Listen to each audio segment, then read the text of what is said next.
Edmonton Sports Talk. My God, I loved it. My name's Jay Milne. #Blue. Our sports update deliverer, the Coon. I'm Zachary Kubish, and you're up today. You know what, Reid? You might be on to All right, here's what's going on in the nest.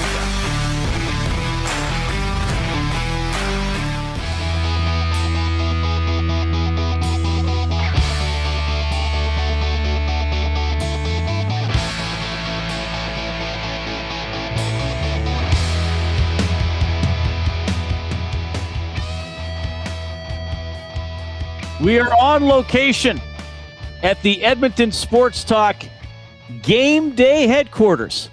It is indeed a home game day for your Edmonton Elks at 7 o'clock tonight. They'll be taking on the Ottawa REDBLACKS. We are at the Commonwealth Stadium Rec Center. Wait, the Ottawa who? What did I don't want to yell into this headset. The Ottawa REDBLACKS. I guess I didn't realize these were this flexible. It's still in all caps, isn't it? Oh, yeah. Yeah. My friend who works at the Stanley A. Milne Library, Mm-hmm. and we'll have some information on that library later on. We will. For Words of the Day. Saw some REDBLACKS getting Subway last night. Oh, really? Yeah. The It meal was of like after champions. 9 o'clock. They were eating Oh, late. even It was better. like 11 o'clock back in Ottawa. Football players eat almost nonstop, though. I suppose. I would like to think that the day before a meal you're eating better things than Subway. No, nothing against CFL Subway. money, baby. Maybe a nice steak. Maybe they weren't players. Maybe they were coaches. Maybe they were coaches. But I don't know. I think she could have was told by their age. Were they massive or not? She didn't say. What Find did she? out, please. What did she say? Just text her. Just text her and say, were they massive or small? A bunch of Redback players just walked by me while I was waiting for my bus. They were leaving Subway. I bet they all got pizza subs. I'll say, were they massive? I don't know if she might be working again.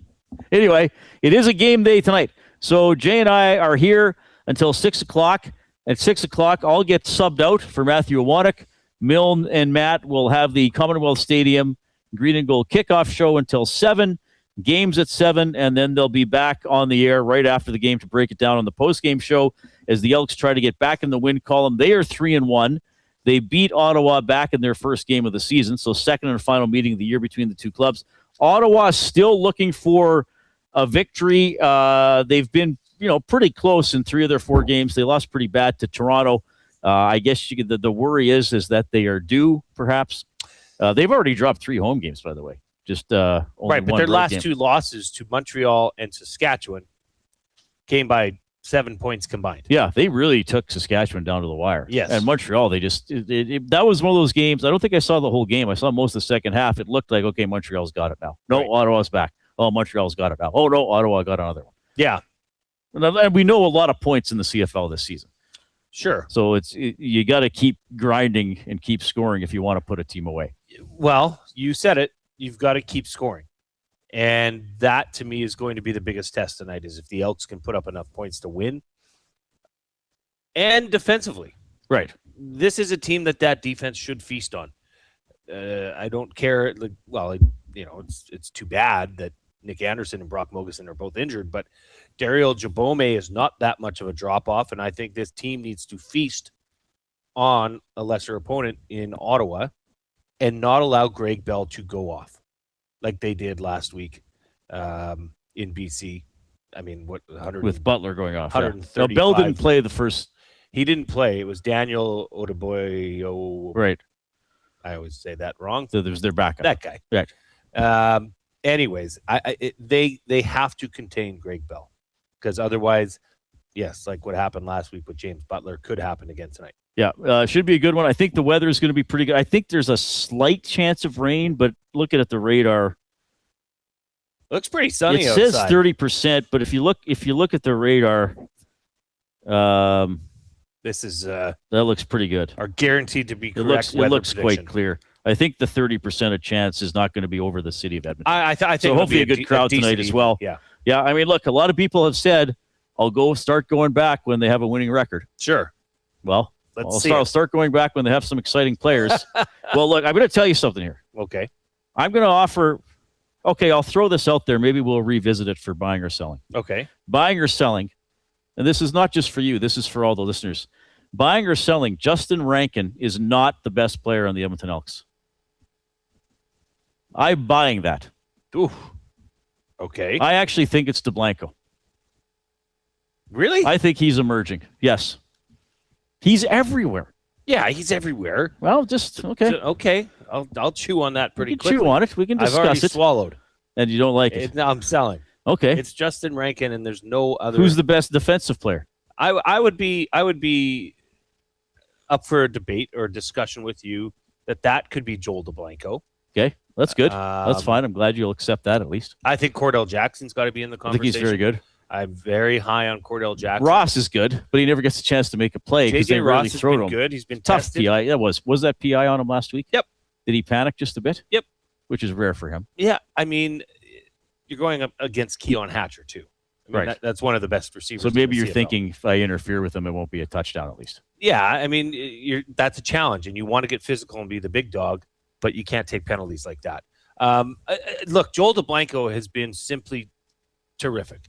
I think Reid, game in, game out, defensively, he has been the one that stood out most for the Elks. However, I don't think you can take away what Justin Rankin has done. Well, and I'm not. That's the Thus fun far. thing. We're debating it. I'm just saying.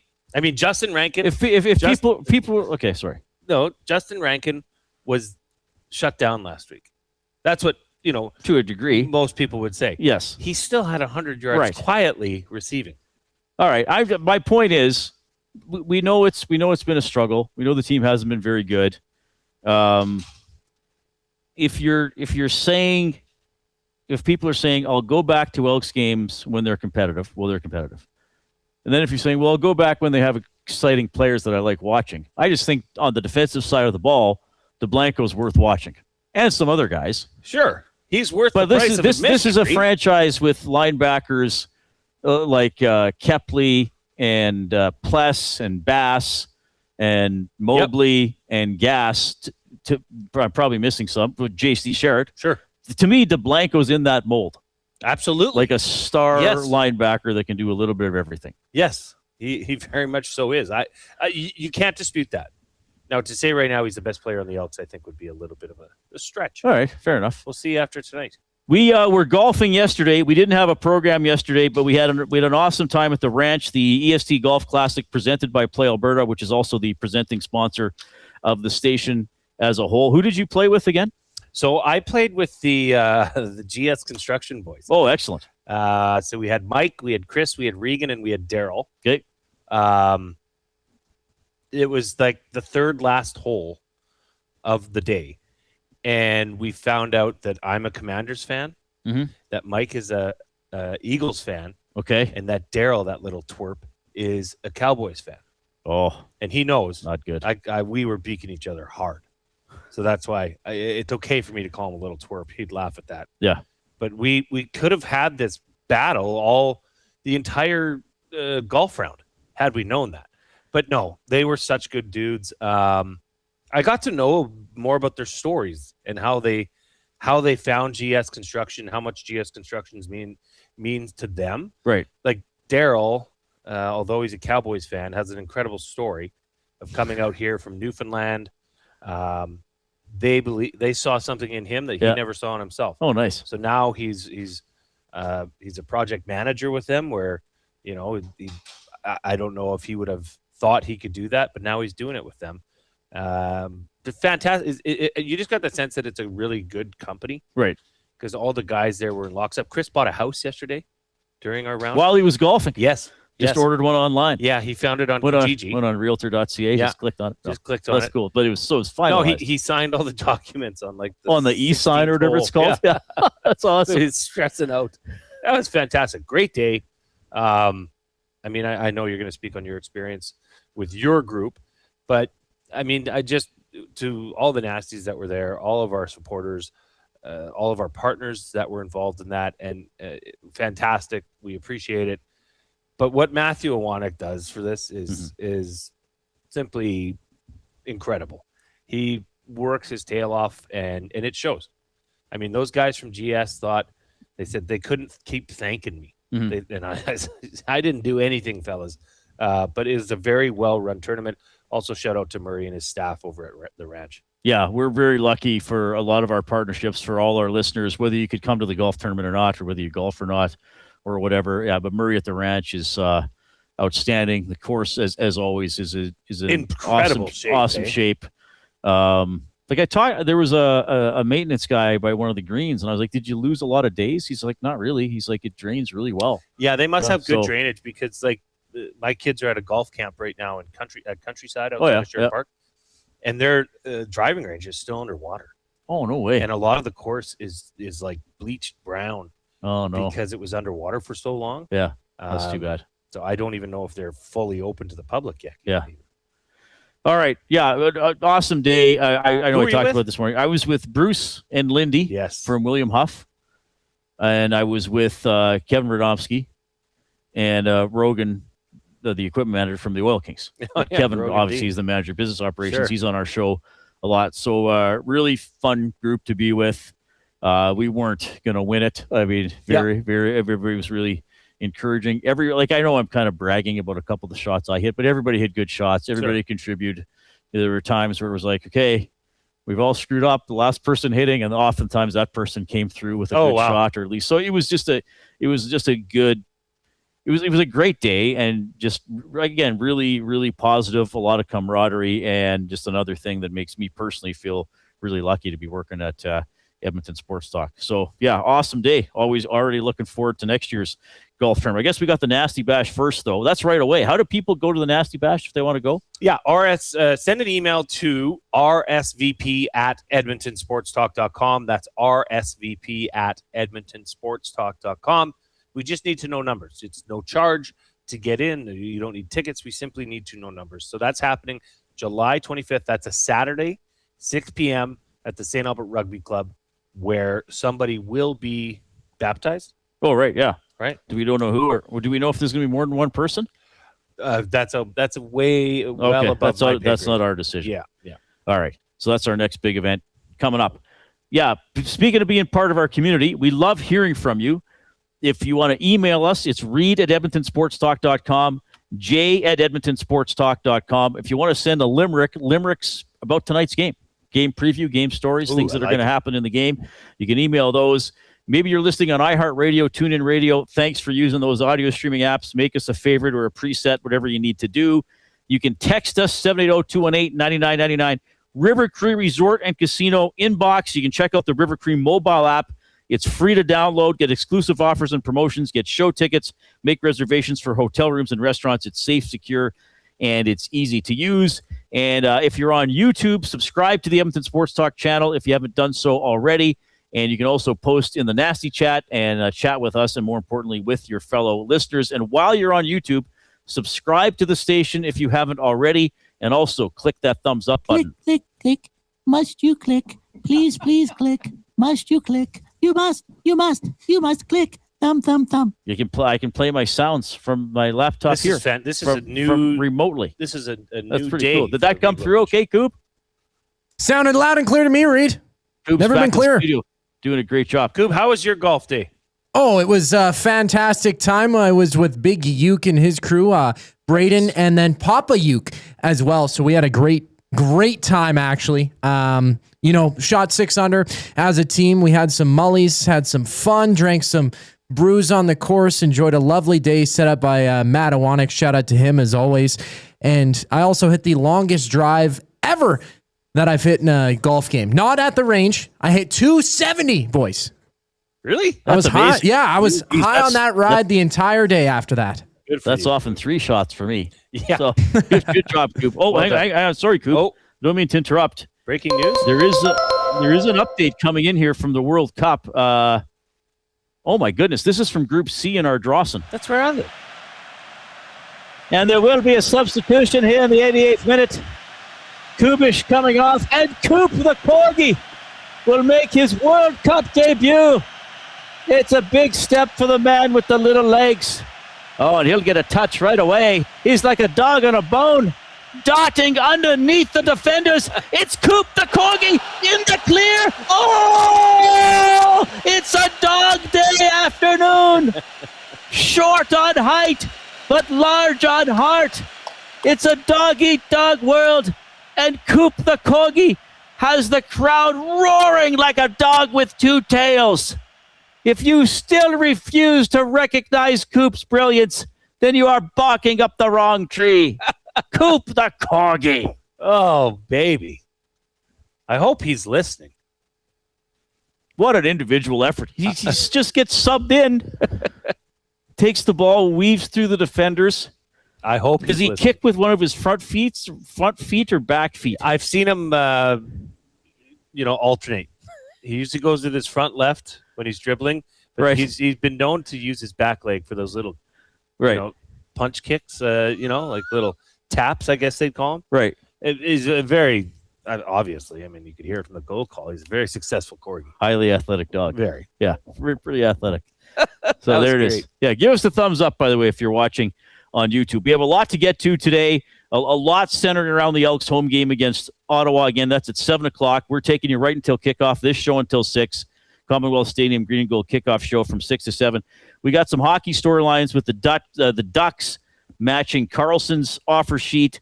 Now, the one thing that's different here is we can't see the soccer game. France, Morocco. Oh, yeah. I should probably pull it up. So we're not going to have I can put it on my phone. scoreless in the 53rd minute. I can put it on my phone. Oh, yeah, we can do that too.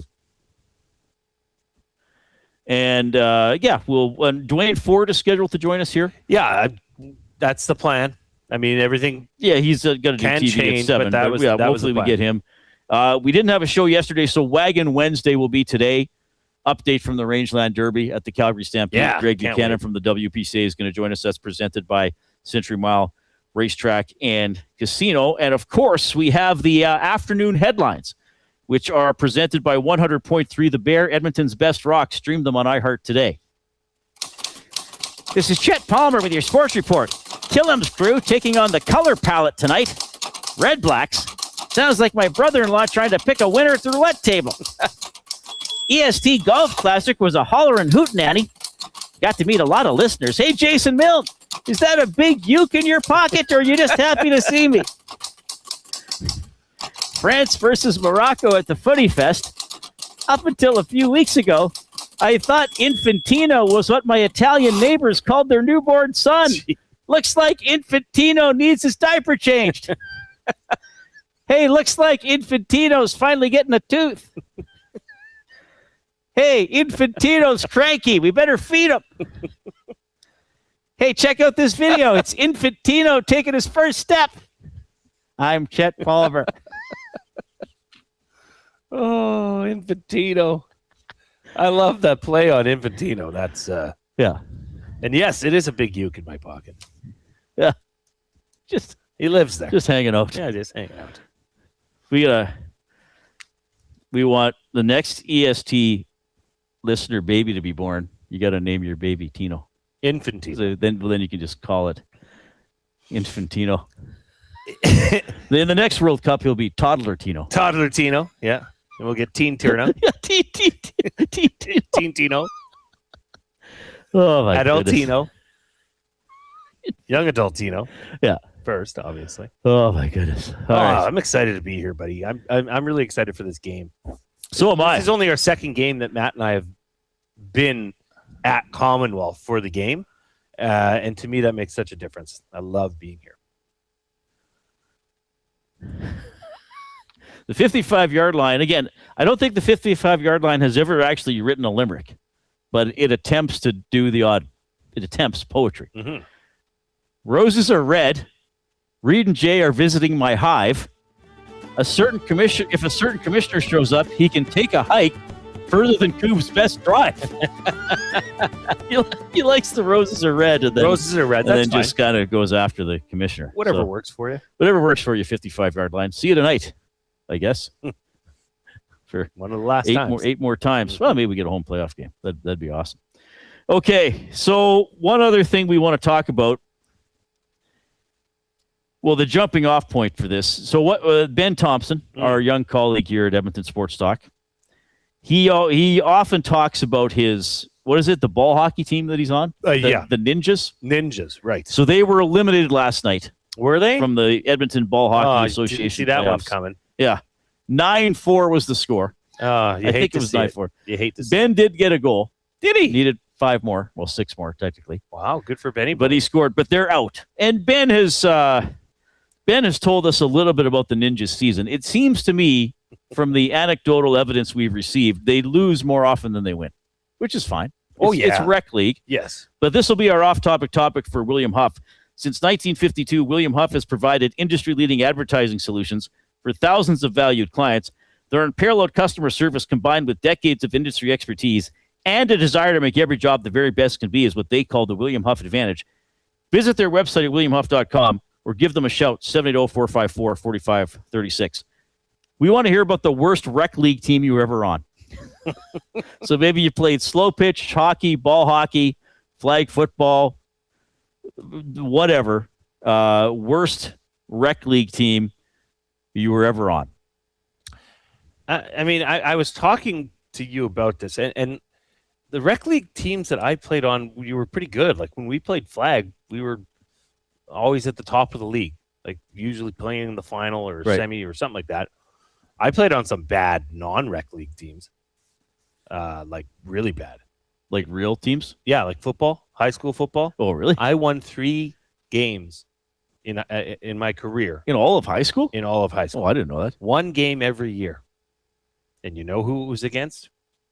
Every year we beat them. Facey? Your buddy teaches there. Holy Trinity. Holy Trinity. Oh, really? We went 3-0 against Holy Trinity for 3 years. We lost every other game. I went 1 for, 21, something like that. Oh, no. Or it was bad. That's tough. So, yeah, we were terrible. Absolutely terrible. I used to play slow pitch in Lloyd, and usually we had not very good teams. One of the years when I was working on Bob's show, it might have been during the lockout, so I knew the evenings were going to be free. I joined through the Edmonton Sport and Social Club a volleyball team. Oh yeah, and I didn't go. I went in like the middle division. Sure. So I didn't go with the totally inexperienced people, but I didn't go with the people who'd played U Sports and stuff because I knew I would have got destroyed. So. And he kind of said if you join that division, you should have a general knowledge of volleyball and some of the systems, Yeah. So we kind of get together for our first game. I don't know anybody, and no one's saying anything. I was like, okay. I said, what if we play just a 4-2, who's ever in the middle sets? Like in volleyball, a 4-2 is like, when I grew up, the simplest system you could play. Sure. Most people didn't know what it was. Sure. So we did quite poorly. I think we finished 10th or 11th out of 12 teams, but then for the playoffs they put you in groups of 4, and so then we won our bracket at the end. So we did improve. Oh, good. But I remember we had someone on the team who wasn't very tall and didn't even bother to block if the ball was set to their side, which is I get it, and then plus you got to read the play if you're not new to volleyball. Was it Jablonski? Yeah, well, no. That's I never thought of that. But they would back off the net and stand on the attack line, which is 3 meters back from the net. Sure. And you were taught, one of the first things you learn is when you play volleyball is do not do that if the attack's on your side, because you're going to get hit in the face. Yeah. And I really struggled because, as you know, I like things to be done properly. Sure. So I had to pick my spots when I went to someone who was on the team and maybe said, oh, hey, try standing over here. But if someone was putting themselves in danger, for sure I would say it. Right? So this person, I saw them go back a couple of times, and I said, hey,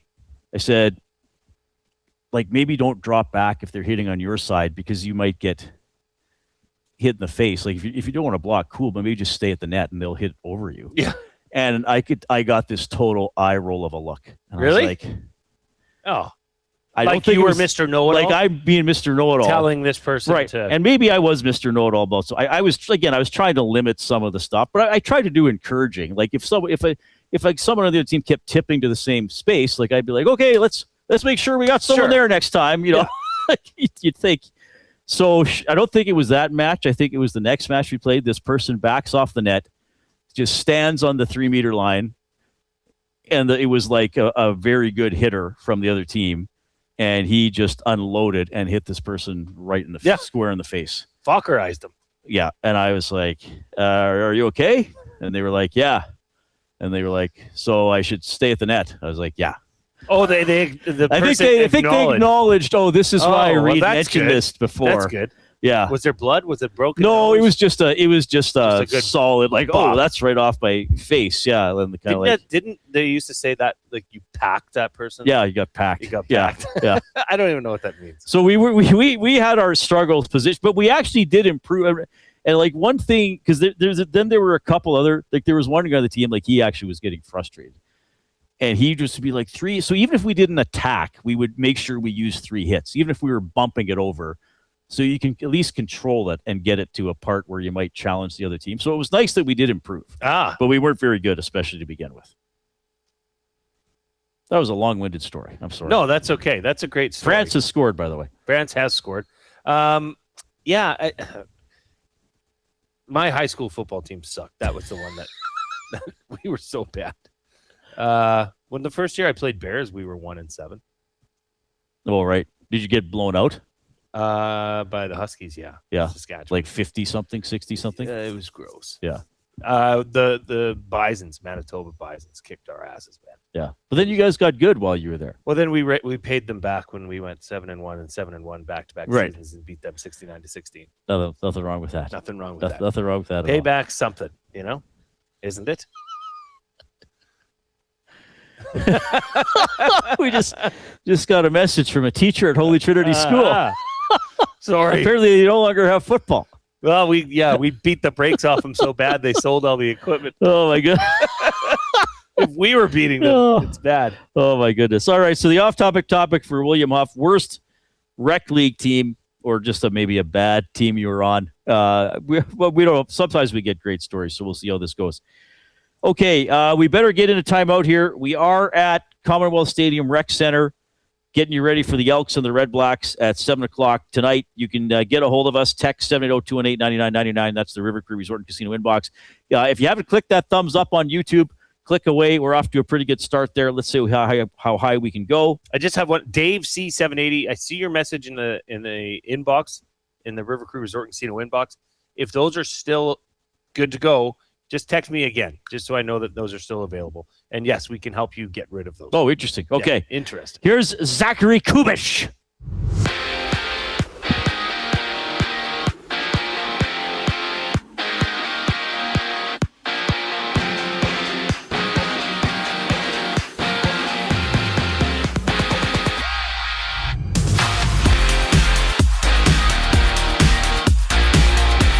CFL Week 6 kicks off from Edmonton. The Elks playing host to the 0-4 REDBLACKS. Matt Iwanek, Jay Milne preview the contest during the Commonwealth Stadium Green and Gold kickoff show. Tune in starting at 6 o'clock right here on EST. And on the pitch, France has taken a 1-0 lead on Morocco. It's the 64th minute of play. They're kicking off the quarterfinals over there, and winner of the game moves on to face one of Spain or Belgium in the Final Four. To the Hardwood Stingers, they're looking to go 500 on the year when they challenge the 10-5 Sea Bears at 6 o'clock. Meanwhile, the Kawhi Leonard Raptors reunion has been put on pause as the NBA investigates Leonard's contract with the Clippers. The franchise has stated that, quote, the trade can only be finalized if the Raptors ownership group assumes the risk of penalties related to Kawhi's contract that could theoretically result from the ongoing investigation. Earlier today, Leo Carlsson broke the bank for the Ducks. He became the highest paid player in NHL history, with the Ducks matching Philadelphia's 5-year, $90 million offer sheet. Also on tap tonight, the Riverhawks and Night Owls end a 3-game series. First pitch goes just after 7 o'clock, and if you can't make the game, tune in on any of EST's audio streams. This Sports Update is brought to you by Say the Reid Sport Medicine. Connor McDavid's got a team of specialists, and you've got a bag of frozen peas. Get the same locker room approach that's trusted by the best in the game. Call them at 780-460-9977 or visit their website at saythereidsportmed.ca to book an appointment. Today, the Reid Wilkins Show live on location from the Commonwealth Community Recreation Centre. Up next here on EST, on Edmonton Sports Talk, I'm Zachary Kubish, and you're up to date. 2 guys and a goalie. The Anaheim Ducks have indeed matched the offer sheet as they put forward by the Philadelphia Flyers. It was a signed contract. Might have been Ben Pope from the Chicago Sun-Times. He's like, we need to stop calling them offer sheets. Philadelphia didn't just make him an offer, and then Anaheim has to decide. Carlsson had signed to go play for the Philadelphia Flyers. 2 guys and a goalie, presented by GS Construction. Tuesday and Thursday afternoons at noon, only on Edmonton Sports Talk, your clear choice for Edmonton sports. We have what you're looking for. GD Liquidators is Edmonton's one-stop shop for new and used warehouse, office, and industrial items since 1987. You'll find what you want when you want it. Give us a call, visit us in store, or check out the monthly auctions at gdliquidators.com. 100% Canadian owned and operated. We have what you are looking for. GD Liquidators. Get ready for another iconic evening of Canadian rock as the River Cree Resort and Casino presents Streetheart and Lee Aaron. On July 30th, get ready for a fist-pumping, anthem-filled show featuring 2 of the best acts to ever do it. Streetheart and Lee Aaron, July 30th at River Cree Resort and Casino. Tickets at rivercreeresort.com.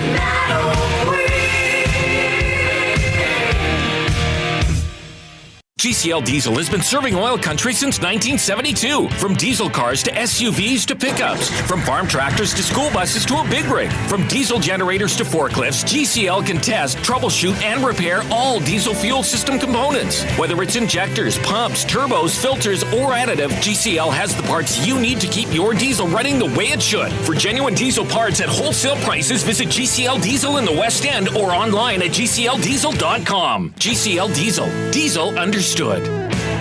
The Canadian Brewhouse has a happy hour for any scenario. You finished work early? Happy hour. You finished work because you accidentally hit reply all to the entire company? Big happy hour. Your boss said, great job. Happy hour. Your boss said, per my last email. Ugh, emergency happy hour. You finally closed the big deal. Happy hour. With a huge selection of ice cold drinks and great food, the Canadian Brewhouse has a happy hour for whatever just happened at work. The Canadian Brewhouse. Your day just got happier. When you bet with Play Alberta, you give back to Alberta. That's because it's the only app in the province that puts all revenue directly back into supporting programs and services that Albertans rely on every day. So next time you place a wager on your favorite team, know that you're also making a difference across the province through Alberta's General Revenue Fund. Visit playalberta.ca/EST to learn more. That's playalberta.ca/EST. Must be 18 plus. If you gamble, use your game sense.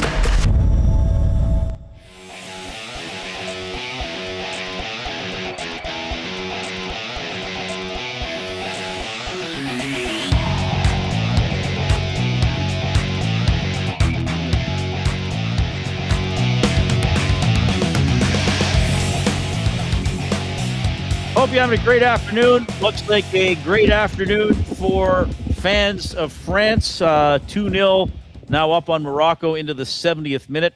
First of 4 quarterfinals. That's the only one today. So 1 game tomorrow and then 2 on Saturday.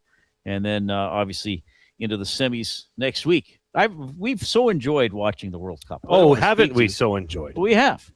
It's been a revelation. I will admit, I've lost myself in soccer. Not sure when I'll find myself again. But right now, I've given my body, mind, and spirit to the game of soccer. It's been really good. I mean, it's been very entertaining. I'm kind of sad. Like, we were very spoiled when it was the 3 games per day. And now, like, who would have ever thought that you would say, man, I'm really going to miss soccer? Because I feel like it was over so fast for Canada. Only 5 games after all that? We should get like 10. Well, I don't think so. I think Canadian fans will still be happy, and maybe that's why it's made this whole experience so much more enjoyable, just because of the success. Canada in the tournament helped. The success that Canada helped out a lot. Portions of this hour presented by your Edmonton Elks, who are in action tonight. So don't forget about this tonight. It's the Salute to Service game presented by YEG Plus, 7 o'clock tonight. You can lock in your seats during the kickoff to summer sale. So select seats for tonight, $20 for adults, $10 for kids. Get there early. Experience the Brick Kids Zone and the pregame flyover. That's always a lot of fun. The tailgate's going on. We're going to be at the well, not you and me specifically at the tailgate, but EST will have the tent there. Yeah, it's right here. Boys are going to come by and pick it up. Who's actually going to be manning the tent? It's certainly not Coob. Coob's work. Oh, so it must be Ben and Trev. Probably. Right. I would imagine. So that'll be fun. That'll be great. They've actually done a really good job with the tailgate area. Oh, it's fantastic. Yeah. This comes in on the River Cree Resort and Casino inbox from Ian. Says, Jay, I played football for Trinity in 96 and 97. Yeah, I believe he went to Louis St. Laurent, but had to play football at Trinity. So that's interesting. Okay. Tapwater says, packed in volleyball terms is short for a six-pack, meaning the hitter owes you a six-pack after hitting you in the face. Well, I never knew where that came from. Is that real? I don't know. I think we weight? just say you got packed. And we do have a limerick that came in. Oh, sweet. This is from Dan McGinn. Aston McGinn. Here's one. He says, a once great team from Yeg, for the fans' return, they did beg. Perhaps they will come, seeing a big Rankin run and a long boomer off Blanchard's leg. Now we should. That's Justin Rankin right there. There he is. He's just walking by. He must have heard his limerick. Ready for the game. He's got his headphones on. He's not really talking to anybody. No, he's not going to. I think they do not. They're not expected to do media. I went by nor him and would I we said, bother him. Hey, Justin. Yeah. Just so you know, you're a part of Jay's play of the day.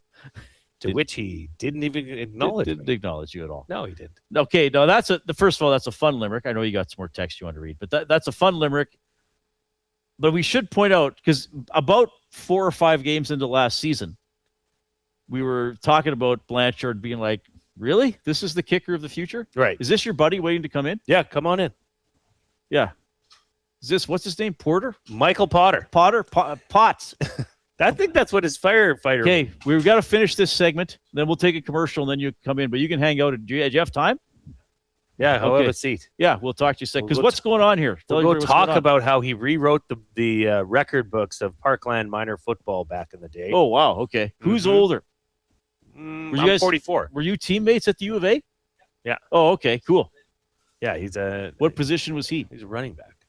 Oh, interesting. So this is salute to service is the theme of the game tonight. Right. So they were having a salute to service flag football tournament.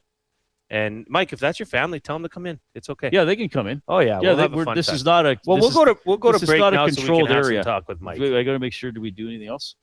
What were we talking about? I feel like we'll do Blanchard. Okay, I'm we'll as read a confused couple as you. texts if there are any good ones. Tasty Tom says we had a good football team in our Drawson during my senior year, while only losing once in the regular season to Holy Trinity. Oh wow. We went on to beat them in the finals and head to provincials. Ended up losing in the provincial final to Raymond. The score was 63-0. I think it might have been the last year Raymond was allowed to compete in Tier 3. Yeah, that might have been one of Raymond's closest games of the year. 63-0 reputation. Possibly, yes. So my buddy Mark, I was talking about him the other day. He's lost his job in Calgary with 660. He was on the Newswheel station. So he played for. I think he played for Facey, or would have he played for Sal? Oh, either or. Maybe he played for Sal. I think he played for Sal. Okay. So they made the provincial final against Raymond one year, like late 90s. Oh, wow. So I don't know what division Raymond would have been, how high up they were at that time. Well, that would have been Tier 4. So and the final was in Raymond, and he said they bust in, and like fans are waiting for them to like jeer them as they're coming in.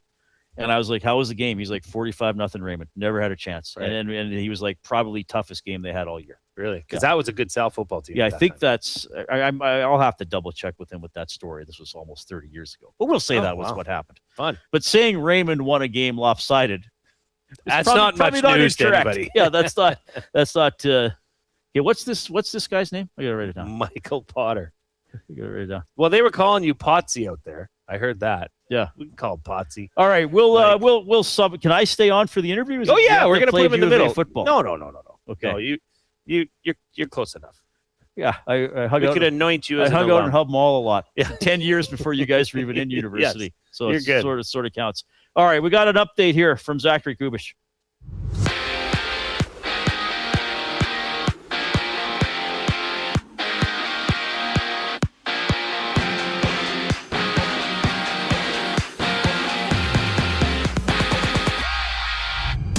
It's now 2-0 for France over Morocco as they kick off the quarterfinals at the World Cup. The 76th minute of play, France eyeing a spot in the final four with a match against Spain or Belgium if they can pull this win off. CFL Week 6 kicks off from Edmonton. The Elks host the 0-4 Red Blacks. Mattawanek, Jay Milne preview the contest during the Commonwealth Stadium Green and Gold kickoff show. Tune in at 6 right here on EST. To the hardwood, the Stingers look to go 500 on the season, challenging the 10-5 Sea Bears from Winnipeg at 6 o'clock. Meanwhile, the Kawhi Leonard Raptors reunion has been put on pause as the NBA investigates Leonard's contract with the Clippers. The franchise has stated that, quote, the trade can only be finalized if the Raptors ownership group assumes the risk of penalties related to Kawhi's contract that could theoretically result from the ongoing investigation. And earlier today, Leo Carlsson became the highest paid player in NHL history, with the Ducks matching Philadelphia's 5-year $90 million offer sheet. At home, it's the Riverhawks against the Night Owls, ending a 3-game series. First pitch just after 7 o'clock, and if you can't make the game, tune into the action on any of EST's audio streams. This sports update is brought to you by Paramount Flooring. Edmonton is expecting some changes this off-season, and I'm talking about your flooring. Paramount Flooring brings over 30 years of trusted service and expert installation. No permission is needed to speak with them. Visit their showroom, open 7 days a week, or online at paramountflooring.ca. The conversation continues. Reid Wilkins, Jay Milne here on the Reid Wilkins Show. Following the break, I'm Zachary Kubish, and you're up to date. The oil stream. I don't think there's a team in the league that's got a better group of young talent that secured at that price. Well, there isn't a team. It's the Montreal Canadiens. I think this does lead to a conversation on, is this what you do now? I think so. You give these guys coming out of their first deal $9 million, so you don't have to worry about somebody trying to snag them and screw you over and pay them $18 million. Oil Stream, presented by Boston Pizza. Monday, Wednesday, and Friday afternoons at noon. Only on Edmonton Sports Talk. Your clear choice for Edmonton sports. Sentinel Storage congratulates Canada Soccer's men's national team for breaking new records, making history, and showing us Canada is a soccer nation. From local fields to the world stage, our athletes make us proud to call Canada home. Sentinel Storage, official storage partner of Canada Soccer. At Firehouse Subs, our subs are freshly toasted, stacked high, and crafted to satisfy. Each sub is piled high with premium meats, melty cheese, and toasted to perfection. Firehouse Subs brings bold flavor to every bite, all served on a freshly toasted roll. But we're not just feeding Edmonton, we're fueling it. Dig into the brisket hat trick, piled with slow-smoked brisket and melty cheese. Or go to the Firehouse Subs fan favorite, the Hook and Ladder. Made to order with smoked turkey, honey ham, and Monterey Jack cheese on a perfectly toasted roll. With 15 Firehouse Sub locations across Edmonton and the greater area, it's easy to grab a hot and hearty sub close to home. Firehouse Subs. Hot, hearty, made to satisfy. Get ready for another iconic evening of Canadian rock as the River Cree Resort and Casino presents Streetheart and Lee Aaron. On July 30th, get ready for a fist-pumping, anthem-filled show featuring two of the best acts to ever do it. Streetheart and Lee Aaron, July 30th at River Cree Resort and Casino. Tickets at rivercreeresort.com.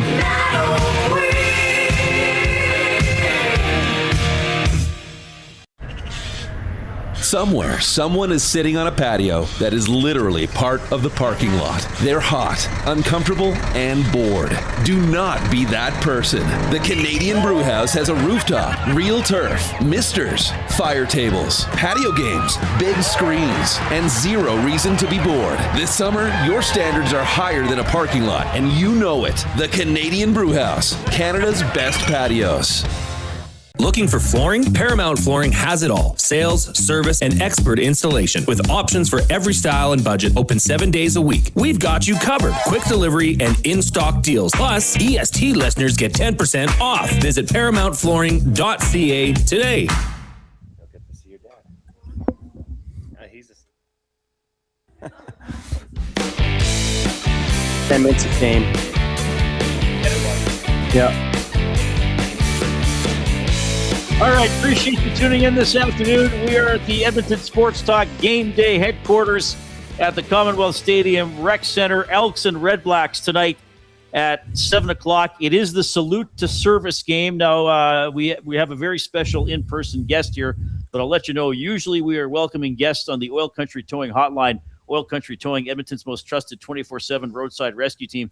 Fast, safe, and reliable for over 15 years. Whether it's game day or a snowstorm, we work as hard as your favorite team to get you going. Call 780-986-6088 for all your towing needs. Well, this is almost going to be like with me and Bucky a couple weeks ago. Maybe, yeah. You kind of took it back. Yeah, we might just say... I'm just going to slide out of the way here.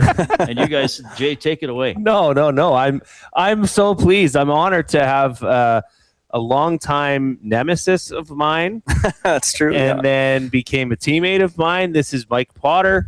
Now, you are with the Edmonton Fire Department now? I am, yep. I've been there for 16 years. Wow, already, okay. Yep. So as we've been doing our show here today, behind us and still ongoing, because it's the Salute to Service game tonight at Commonwealth as the Elks take on the REDBLACKS, they're honoring, service men and women from the Edmonton area. So they're honoring Edmonton Fire, Edmonton Police, EPS, or EMS, sorry, yep. And then RCMP military and military. RCMP? Yeah. Okay, so you guys were playing when I showed up. I was here earlier because I didn't have to go to the station today, so I just came here from a meeting. And I was watching. I love watching flag football. I mean, all the listeners know I coach it for my daughters, and it's I've played it. And I'm looking at this team, and I'm like, man, these guys are good. Like, this is really good flag football. And then I see this guy, this catch a ball out of in the flats, totally cook his defender up the sideline for a touchdown. I'm like, that's Mike Potter. I've seen that before. So, Mike, we started playing against each other when you were with the Parkland Predators, right? Yeah.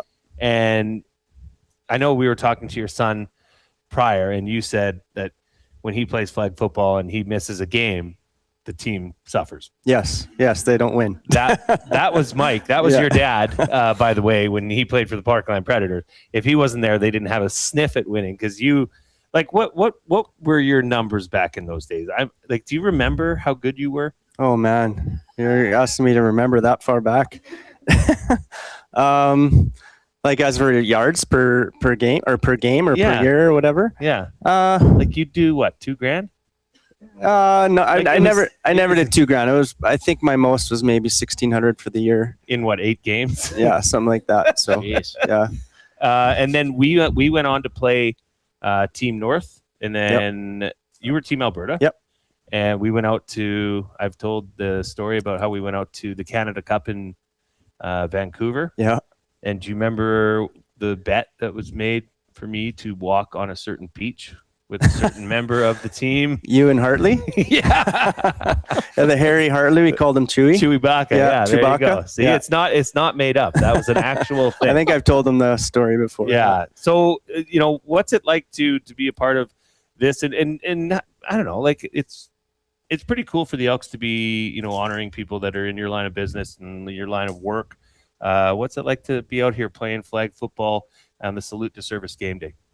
Yeah, I'm honored to be here. I'm thankful for the Elks to put this on. This is awesome, and they had some good hamburgers and hot dogs. They fed my family, and I have 4 kids, so it gets a little pricey, right? So. Yeah.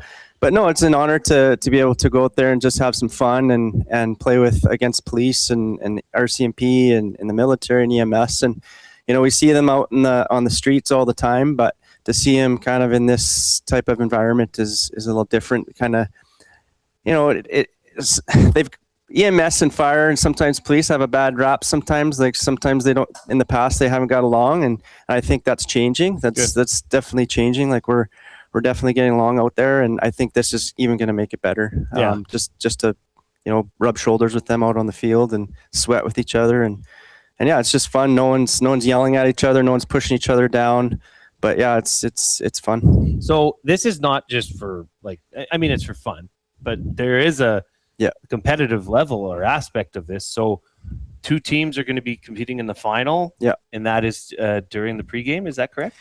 Or well, it's before the warm up. So Okay. So as soon as basically the final is going to be like, hey, you guys go on. It's not even going to be timed, and then when they come back on, we just got to get off. So we don't even know how much time we have. So whatever. It's supposed to be fun, but yeah. Well, maybe we should get, because I did notice you've been laboring something today. Is everything okay?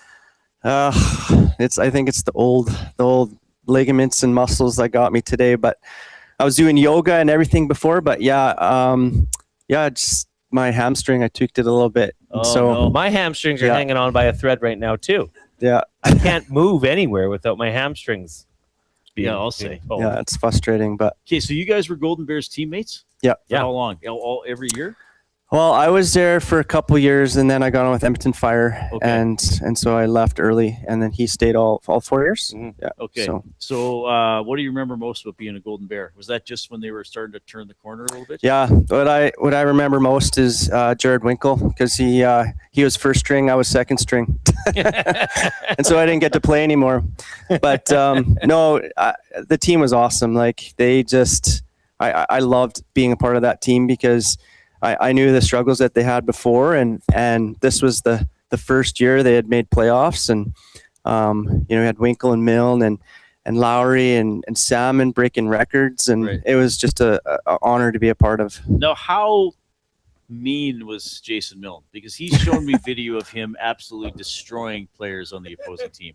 He prided himself on that, I think. He doesn't look the part, but he definitely plays the part. he was just. It's smarts, right? You got guys out there that are just super smart. He was one of those guys, and I've already told him I was like the slowest guy on the field. Very slow. Like I can't believe how successful he was because how slow he was, but just he knew where to be, right? And I don't know how many interceptions you got in your career, but man, he was 16, but nobody's counting. Yeah, he was insane. All right, so you went into the fire department right out of university? Yeah, well, you move in a bit there, Reid. Yeah, glad you this way. Just I had taken a year off because I had pulled my meniscus, and so I'd taken a year off, and then I went back for the last year, and then actually went to Indonesia. It's a long story, and then after Indonesia, that's kind of where I taught English over there, and then after that, I applied to the fire department. But I find this interesting though because former NHLer Chris Joseph is in the fire department. I think Mark Fistrick is another former NHL defenseman. He was briefly an Oiler, so it's an incredibly athletic line of work. What do you think draws high-end athletes into the fire department? Well, we're top-notch fire department. They've done a great job with the training, and I can confidently say to my wife that I'll come home at the end of the day because of the great training that Edmonton Fire has for us. And I don't know if we still have that statistic, but back in the past, and I would say now, I know I'm biased, that we have some of the best training in North America. Yeah. And so that really helps, and I think that attracts athletes and just the camaraderie there. I love going to work, right? And I think these guys that have played on teams, they want to be a part of that as well, and because you feel like that's kind of like your second family, right? And I think they want that same feel that they had with whatever teams they played on in the past. So how close? This is Mike Potter we're with here from Edmonton Fire. He's also playing in the Salute to Service flag football tournament that's going on behind us here at the Commonwealth Stadium Rec Center. How similar is the fire hall to the locker room? Very similar. Yeah. And I mean that because you do look and you do find a lot of former, higher level athletes that move on from sport find themselves working at the fire department. Mm-hmm. And is it just the camaraderie and the brotherhood that carries over? For sure. Yeah, the brotherhood is huge. Like I was saying, it's my second family. We go into some pretty crazy calls and CPR calls and car accidents, things like that. And so to be able to go into the fire station after and be able to sit around, we call it family time around the table, just to decompress and kind of talk about that call, is very, very similar to the locker room, because you lose games, you win games, but you come back into the locker room and you bring each other up and you get going, right? And it's kind of the same thing in the fire station. So let's move on here. What have you thought of the resurgence here of the Elks? They've had some lean years here, but this team started out 3-0, dropped a tight one to BC last week in Kelowna. But do you think the Elks are back?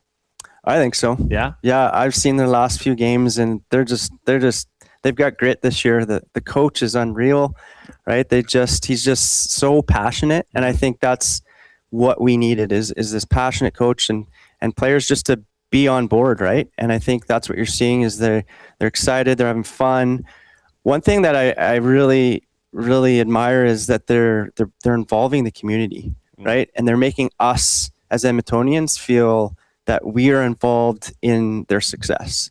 And so that's something that I think is really helping them too. And I think just that overall, what do you call it? I can't remember. Just like an energy.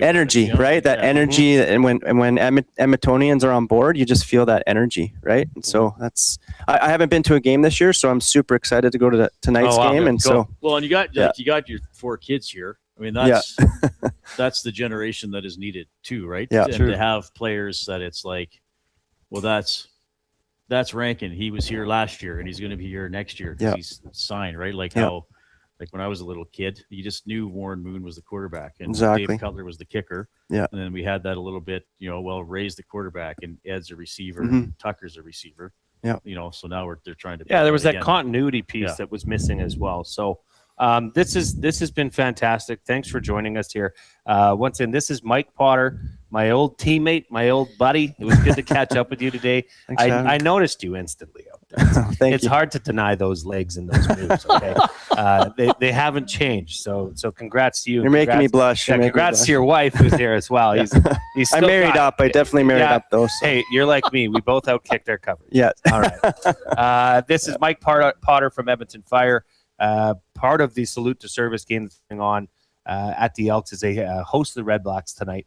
There is a flyover before the game as well, so that's going to be something pretty neat. There are still select seats on sale, starting at $20 for adults, $10 for children. So if you want to come out tonight, the weather looks to be very nice. Looks pretty good, I think.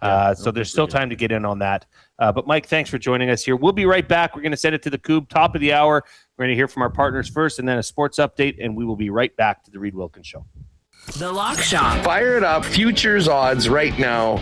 These final 8 teams. I would say from my perspective, I see 6 countries that have a chance at this. I think France, Morocco, Spain, Argentina, England, or Norway have all shown enough that I think any of them could go win this. I don't think Switzerland has a shot. Although Belgium, I don't think that they have a team that can go all the way. The Lock Shop, weekday mornings at 11, only on Edmonton Sports Talk, your clear choice for Edmonton sports. You've always known GCL Diesel as the experts in diesel fuel systems, but did you know that GCL is also your source for turbochargers and turbo repair? As a turbo supplier for Garrett, Ford, Warner, and Holset, GCL can provide genuine original equipment turbos at wholesale prices. Whether it's diesel, gas, natural gas, or performance, we can provide you with the turbo or custom repair you require. Turbo questions? We've got turbo answers. Visit us in the West End or online at gcldiesel.com. GCL Diesel, turbochargers, understood. Looking for a delicious meal without the hassle? Head to Pasta Pantry in Sherwood Park, your home of the game day meal. From handcrafted fresh pasta with rich homemade sauces to ready-to-heat family meals, Pasta Pantry brings authentic Italian flavor straight to your table. For over 30 years, Pasta Pantry has served hot, delicious comfort food made right in our kitchen. We do it fast so you can slow down. Visit Pasta Pantry in Sherwood Park today and taste the difference fresh makes. Pasta Pantry, real food, real fast, real good. Kickoff is coming. Are you in? July 9th. Elks, REDBLACKS at Play Alberta Field at Commonwealth Stadium. It's Salute to Service presented by YEG Plus. Come early for a pregame flyover and help us celebrate the heroes and first responders who make our communities great. Every catch, every tackle, every touchdown. The best way to experience it is being there when it happens. Edmonton Elks. Our city, our year. Get your tickets now at goelks.com/tickets. Time for a new career in 2026? Or maybe your kid is still pondering their path. Good news! Weiss Johnson is hiring. It's Dennis, and not only are we hiring for heating and air conditioning, we're also looking for experienced plumbers and gas fitters. With the growth in residential development, there's no shortage of opportunities at Weiss Johnson. Choose your path with us. Learn from one of the industry leaders, and we will grow together. Receive great benefits and school reimbursement as well. Visit weiss-johnson.com today. You've heard the name, but what does it mean? For over 66 years, William Huff Advertising has supplied signage from screen printing to digital to LED with design, production, and install in-house. It's a one-stop shop for all your signage needs. Edmonton owned and operated, William Huff has been trusted by the biggest companies and teams in the City of Champions and many others across the country to do the job. If you're looking for a way to get the word out about your company or event, they are the answer. Go to www.williamhuff.com. Their results speak for themselves.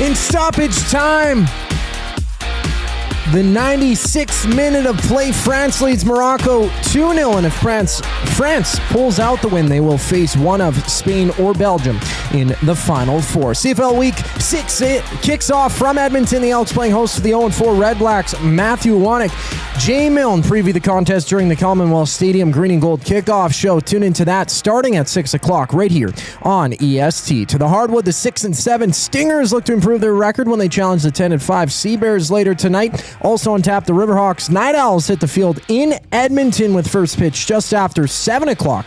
Listen to the game on any of EST's audio streams if you can't make it tonight. Meanwhile, the Kawhi Leonard Raptors reunion has been put on pause as the NBA investigates Leonard's contract with the Clippers. The franchise has stated that, quote, the trade can only be finalized if the Raptors ownership group assumes the risk of penalties related to Kawhi's contract that could theoretically result from the ongoing investigation. And earlier today, Leo Carlsson became the highest paid player in the NHL with the Ducks matching Philadelphia's 5-year, $90 million offer sheet. I'm Zachary Kubish. That was your sports update. The second hour of the Reid Wilkins Show starts right now.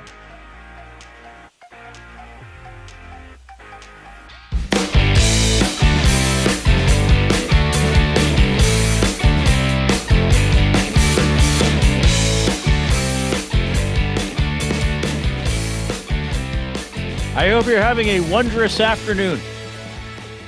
Mystical, magical. Well, hopefully it's a magical evening at Commonwealth Stadium. We're here at the Commonwealth Rec Centre. Elks, Red Blacks tonight at 7. So I'm working until 6. Then I'm going to do a long weekend. I got tomorrow off. You're off tomorrow? I'm off tomorrow. I will be starting tomorrow. Am I somewhat part-time for the next month and a half? Yes. Ish? Yes. Not half-time. I'm not half-time, but I'll be... You're definitely part-time. I'll have some days off coming up. Well, it's summer. This is Edmonton. You need to take advantage of summer. You have holiday time. Well, you might as well use, like, we both... Hey, Reid, you'd be silly to not use it. You'd have to be a fool not to use your holiday time. No, I was like, I do love my job, but I also figure you're entitled to time off, so you might as well take it. Yes. Yeah. Nobody's... Actually, we're not going to see each other for nigh on 3 weeks. Not starting tomorrow. No, in August. You have a week off, and I have 2 weeks off. Yeah. I talked about my fringe. I booked my fringe schedule. Yeah. I've entered the 10K. See how that goes. Yeah. You know what I found out yesterday? What'd you find out? I haven't talked about this a lot, but I've brought up that it surfaced 4 or 5 years ago. I have an ongoing foot. Well, it's worse in my right foot. I have it a little bit, but I have issues with the bones in my feet. Sure.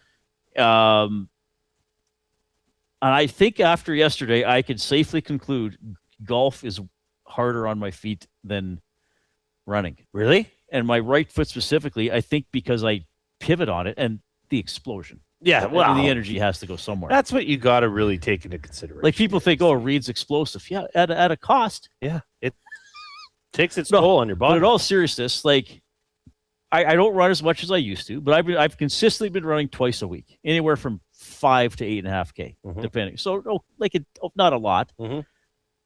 And I get sore, but then I'm fine. But yesterday, after about 9 holes in a cart, I was like, this does not feel good. Yeah, I know. I don't know why it's like my hip or my hip flexor. Yeah, well, you're incredibly explosive too. Yeah, but just you got sore golfing. This is from the twists. Welcome to the over 40 hour, everybody. Well, I'm over 50. Yeah, you got a little sore golfing too. Yeah, and it's weird. Like I could work out and that will not happen. Okay, I can go for a run and that doesn't happen. But something with golf, I think it was the explosion in my hips. Like these hips don't lie. No, they're everywhere. Like there's still energy radiating off. Like if you took like one of those, like a seismograph or something, right, and you walked around the ranch, like the needle would still be peaking. Probably Like, be there broken. was a big energy release. Probably here. break it. Yeah, it probably. Because you started on 1, I was on 14, so we were all over often the course at opposite ends of the course. Yeah, it would have broke the seismograph. But I'm going to say something here that I never thought I would say. And probably never would. Like, I'm not old. I'm 52. Like, I'm not old. I'm middle-aged, whatever. Yeah, you're nigh on 53. I think the days of me walking when I play golf are done. Like, I think I have to use a cart. I think unless I don't know want to be in about that. pain for a long time. I don't know. I think if you just committed to walking, you're ready for it. You're mentally prepped for it. Maybe. But And just I knew I was going to cart. not do anything too strenuous for the next few days. Yeah. I didn't warm up either at all. Like I didn't do took any one stretches. practice swing and then I hit. I this is usually what- stretch. This is what I did yesterday. I took one practice swing. I addressed the ball. I swung and missed the ball. Yep. And then I topped it about 30 yards left. That's okay. That happened. That was the start of my Hey, day. we should do this now. Sorry. I'm going to put you on the spot. Come up with a trivia question for the Elks. Oh, right now? Right now. But I have to know the answer to it. You probably should. That would be good. Listener, Dave C780 sent this into the River Cree Resort and Casino inbox.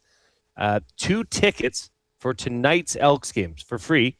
He can no longer go, but we'll email them. I'll get you in touch with the winner. 2 tickets to tonight's Elks game. It's a salute to service game. So, Reid. So we need a CFL or Elks trivia question. Can I just check quickly here on the fly? Yeah. Because we just had your friend and former teammate Michael Potter on the show, who praised Mark Killam. Yes. So who was the last Double E coach to win CFL Coach of the Year? Okay, I like it. You see it? Yeah, I see it. I think that's right. Yes. Who was the last Double E coach to win CFL Coach of the Year? I like it. So you Send got those text in. in 780-218-9999. 780-218-9999. They should not have given me a chair on wheels. Yeah, it is. on It this is, surface. and well, and it's I'm cement. like R2D2. It's cement. It's Just rolls like so you just be smooth. like, okay. So I wonder what people tuning into the show for the I don't first time know. think. I often wonder that. Yeah, like And if I you're think if you're a regular listener, they you're concerned like, oh for yeah, our it's a well-being. typical show. Yeah. They concerned. Somebody said to me on the course, I can't remember who it was because you meet a lot of listeners. Somebody was like, yeah, you guys jump around topics a lot, eh? I'm like, yeah. Yeah, okay. And they're just kind of like, okay, like you mean to do that? I was like, yeah. Like it was Well, we a don't problem. mean to do it. We just talk. It's a talk show. Yeah, I'm like R2D2. We are a little bit squirrelish. So how many tickets are we giving? Two tickets. Who was the last Double E coach to win CFL Coach of the Year? Somebody must have got it by now. Send them in. Actually, I don't know what's going on here. My webmail's not like our inbox. Is Well, not, it'll it's refresh. not We'll get it right refreshing. away. We got to do a very special thing that's all about Jason Milne here. Oh, that's not working now. Jay, There it it's is. the day. It's It's this Jay's chord. play Yeah. of the day. You really got to It's push it. Jay's play of the It's not day. holding. You really got to push it. Jay's play It's of not the holding the day. connection. All right.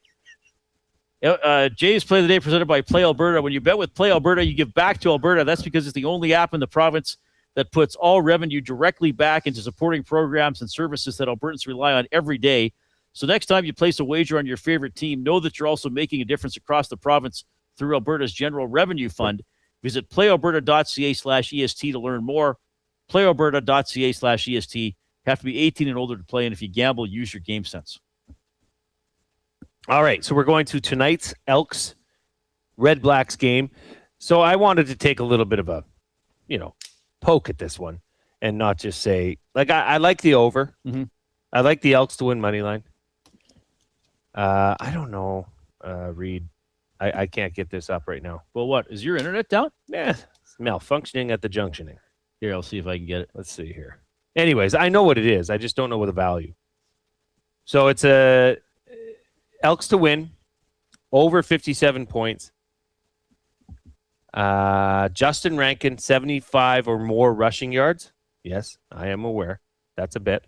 Right. And Cody Fajardo, here it is, to throw 2 or more touchdowns. So that's Jay's play of the day. Elks money line, Rankin 70 total plus rushing yards, 70, not 75. Fajardo 2 or more passing touchdowns, and 58 or more total points. That has been boosted to plus 315 over at playalberta.ca. Click on sports, click on EST specials, and you'll see that there. Jay's play of the day, boosted to plus 315. It's Jay, it's play, he's Jay, it's today. It's Jay's play of the day. It's Jay's play of the day. Jay's play of the day. All right, that is presented by Play Alberta. Yeah, I'm looking forward to this one. Elks with a chance to go to 4-1, which would be a really, really good start to the season. Get some wins in the bank. Make sure the West Division is chasing you as opposed to the other way around. I will say this, looking ahead, if I may. I expect the Saskatchewan Roughriders to go to 4-1 on Sunday. I would. They're playing Hamilton. They're playing Hamilton. Quarterback less. Oh, sorry. They do have a quarterback. His name's Reid Forde. No. Are they going with Dolagala? Yes. I must have missed that.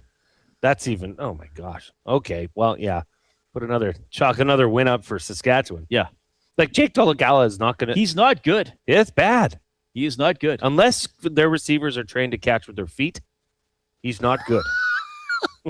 He's not good. He's not good. Maybe a week of coaching. I do think that's Milanovic. That's a shot in the arm when for he Reid coached Forde, the Elks. Yeah, for the COVID he year. Lose. He didn't. Yeah, he's didn't undefeated. Lose. That was too. Oh, that's a shot for Reid Forde, isn't it? Yes. Yeah, I thought the boys were saying it this morning that Dolagala is starting. Well, I could see that certainly, but I mean, I didn't think. I thought at least with Reid Forde, he can use his elusiveness to create some confusion, but not good in Hamilton. I mean, and that's really not good for the loss of, Levi Mitchell for the league. Well, that's the thing, and I don't want to make light of the injury, and I don't want to make light of how a league losing its starting quarterbacks affects the overall quality of play. Right. Part of the reason that there have been so many points scored this season is that you have experienced and or talented quarterbacks. Yeah. So Harris has been around seemingly forever. Bo Levi has been around seemingly forever. Mm-hmm. Vernon Adams is a very good quarterback. Mm-hmm. Cody Fajardo is an experienced quarterback. Yeah. Maybe he's not as explosive as some other guys, but he understands the game. Sure. Rourke, people know. Maybe I even overestimate Rourke. I just think 12, 15 years from now, we're going to be like, yeah, he pretty much was the best player ever. Maybe he'll be second to now they got to win. He has not won cups. I guess you got to win cups. But anyway, I think he's a very consistent producer. Davis Alexander's an up and comer, already very well accomplished. Collaros has been around forever, has been very good. So you got a good crop of quarterbacks right now. So is this the best? Lose one or maybe two, that's going to hurt the overall quality of play around the league. Is this the best crop of quarterbacks the CFL has seen in maybe a couple decades? Quite frankly, I agree with you. Yeah, like when Bo Levi Mitchell was in, when Collaros was in, really the only question mark at quarterback. Well, there would be two, and one of them's here is Fajardo and Jake Mayer. Right. And Fajardo is not a question mark. He's just not as effective downfield. Top 3 or 4. Right. Right. He doesn't have the arm strength to stretch you vertically as much as some of those other quarterbacks. Right. Not a knock on him. I mean, last year his completion percentage was some of the highest in the CFL. Yes. Not so much this year, but early in the season. But yeah, I mean, that says a lot about the CFL. And I mean, the numbers that the CFL is putting up in terms of average points scored, games coming down to the wire. I think 82% of the games thus far have been won in the last 3 minutes. Yeah, it's incredible. It's incredible. And I mean, there's going to be some evening out and some Sure. weather, and defenses are going to adjust. But the games have been amazing this year. I mean, there's kind of been a couple lopsided games, but most of them have been incredibly exciting. What were we talking about? I don't know. We can move. We got to do oil understood. Well, we could do it after the break. We certainly have a good time. We do. Let's start it up now. Let's fire it up. Scoop's probably got the graphic ready. Sure. We got GCL Diesel presenting the Oil Understood. GCL Diesel, providers of the best diesel engine components around, from turbochargers to injectors, fuel pumps to sensors. They are the critical engine component experts. Proud to serve Edmonton and Northern Alberta for over 50 years, and now a partner of Edmonton Sports Talk and the Reid Wilkins Show. GCL Diesel. Diesel! Understood. Sorry. We're on location. So the Ducks matched the Leo Carlsson offer sheet, which they said they were going to do all along. Yeah, they did. Shouldn't be surprised. They did. My biggest thing here is Leo Carlsson an $18 million player? Like, okay, no. Let me. Okay, so what's going to happen in 2 or 3 years with Leo Carlsson in the Anaheim Ducks when Anaheim Ducks fans are livid about this player? Because I don't even think he's the best player on the Anaheim Ducks. Okay, but maybe in 3 years he's the 20th highest paid forward in the league, and then they're like, yeah, okay, that's cool. Yeah, okay, but is this not like a little bit Darnell Nurse-esque, where a player gets a salary that is based off of, okay, great year, great prospect, things are looking up for Leo Carlsson, but $18 million a year? What if he doesn't improve? Right. What if he stays as a 60-some point producer? That's not $18 million worth. Now, I know you and Joaquin were talking about it on Two Guys about how Barkov's never scored over 100 points, right? But I'm just saying, is this something that could? Is this going to hang over the Ducks? Is this going to be? That's an interesting question. I think if he's, I think it has a higher chance to do that. Okay, but here's the thing: he's not. Is he Barkov? Is that his ceiling? That'd be a great Which is ceiling. still a pretty good ceiling. Yeah. But I don't think he's going to be a 110-point player.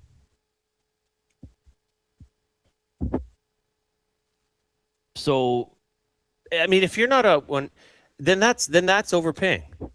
But even in 5 years when this contract's up, like that doesn't mean that third line players are going to be getting $15 million a year. But to me, I almost feel like I be careful what you wish for, Leo Carlsson, because if you are not living up to this contract, you're going to be in a lot of anguish. But is he going to? But okay, look what happened to Darnell Nurse. Is he going to be scrutinized by the Anaheim fan base? Well, that might be the only saving grace, is that it's in Anaheim, right? A market where sure there's hardos. There's the real diehard Anaheim Ducks fans, but in general, people are more interested in going to Disney than they are going to a Ducks game. Right. Like, so, it's a different market than it is. It's more entertainment there than life, than it dictates your level of happiness. Right. Yeah. So it's not like is here it where strictly it's like, because it was just Darnell Nurse, if he goes and underperforms in San Jose, is he scrutinized like he was here? No. Not even close, right? No. So I'm actually questioning Reid. Can he ever live up to that contract, to $18 million? Oh, I think he can. I think he can if the cap keeps going up. He's a very good player. I think he's a very good player, but for a year or two, he's going to be the highest paid player in the league. He will not be the best player in the NHL, but that's right how the inflation is going to work. And I mean, they were saying that out of the Anaheim organization that this is what they saw from him when they met him pre-draft, is that this was going to be a franchise player.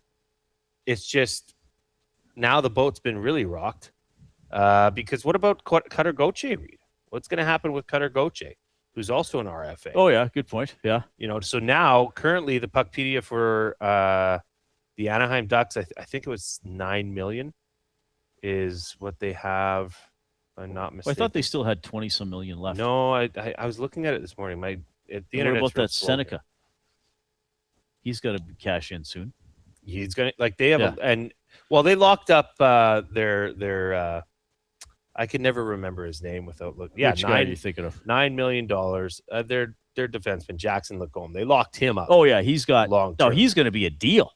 He'll be a deal. $9 million in 2031. He's going to be a deal. But then you got this big, and so okay, where is So Cutter Goche is Beckett Seneca. They don't have to worry about him for another 2 years. 2 years, and then he's an RFA though. Right. So same type of It's situation. the same type of situation. So they've got a very young roster. Can you but scroll down a little bit? Yeah. So who's left for them on defense? Lacombe is excellent. Michikov.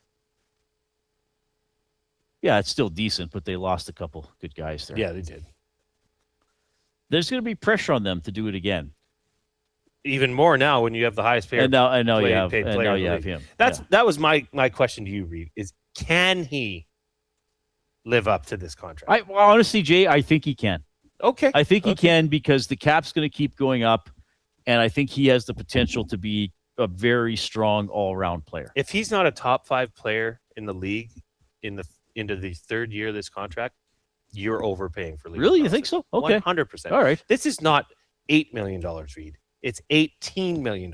I know the cap's going up, but an $18 million player is still like a 12.5 player now, right now. That's Leon Draisaitl in 3 years. Right. So I'm just saying the pressure for him to, thankfully he's in Anaheim. If that was an Canadian market, it's different. It would for be sure. a lose-lose situation. It's totally in my different. opinion. Because if he gets this on any Canadian team, it's like, okay, baby, we'll give you a year maybe. You're still young. And then in year 2, it's like, You better be bringing home some You hardware. better be really good. Yeah, exactly. 780-218-9999 is how you text us. That is the River Cree Resort and Casino inbox. Don't forget, at Tap 25, 50% off the entire menu. That's all menu items at Tap 25, 7 days a week from 2 to 5 p.m. Post in the Nasty Chat on YouTube. Give us a thumbs up if you haven't done so already. Then click that share button. And send the show link off to other people to get them involved as well. So France did win. Was it 2-0? 2-0. Our friend and colleague Jasmine in the Nasty Chat. Now, Jasmine, you got to help us out here because we have not been able to see really the coverage today. Game started at 2. We were here setting up. This might be the least that we've watched a match that was on during our show in quite a bit. This TSN panel needs to be back in Vancouver's Jack Pool. This set sucks now. Where are they today? You got to help us out. They're not back in Toronto, are they? Did they shut down the stuff in Vancouver? I think they did. I think last night or 2 nights ago. No more matches in Vancouver. Tuesday night they kind of did. Yeah. The So why would you stay there if there's no matches in that city? It was really beautiful though. It did look. That was a wicked set. Yeah, I understand what you're saying, Jasmine. But if you're TSN spending money on that, you're like, why do we have a panel in a city with no games? Now, did they send them somewhere? I guess you can't send them. They banished them. That was the send-off series. Series. Some secret island somewhere. Like the send-off series. Yes. Yeah. Send off to their homes. But that was a spectacular, and they had a lot of talent. Like they had 2 or 3 shifts worth of talent. Yeah. Players. The broadcast. Like I thought, was it Hutchinson and de Guzman were on, former national team with Duffy? With Duffy, on they actually traveled. Yeah, right? They would went to go where with the the team. Canadian games were. Okay, so France is in the semis. Yep. So not surprising. Yeah. What do you think is going? Well, maybe we can talk about that after the break. Yeah, sure. Well, you got other questions for me? Yeah, I'll ask you another question. I had something else hockey related to you that'll tie into the. Well, I want to talk about the. Okay, you could talk about that first, if I remember. Well, we're planning our show right in front of you, Yeah, everybody. we did have a pre-plan, but We then did. We call a lot of audibles. We do on this show. We like to dance around. That's what one of our listeners said yesterday, right? I'll tell you something else here. That this is the mobile edition of the Canadian Brewhouse Studio. Yes. The wing flavor of the month for July is mango jalapeno. Or mango jalapeno. Yes. As some people might say. Flame grilled wings tossed in a bold mango jalapeno glaze that brings the perfect balance of sweet heat. And don't forget, every Wednesday at the Canadian Brewhouse, wings are 69 cents. All They right? should capitalize it so it's Wing Wednesday. All caps. Yeah. the all caps. What did Chet call them? The color palette? Yes. The Killam's crew against the color palette. Yes. I like it. That's pretty funny. All right. We'll keep... and Duane Forde is scheduled to join us. Speaking of TSN personalities. Yeah, I'll have to go navigate the stadium. Yeah, we'll get him around here 5 and o'clock find or so. him. Yeah, it'll be good. We'll see when we can track him down. Here's a sports update with the Coop.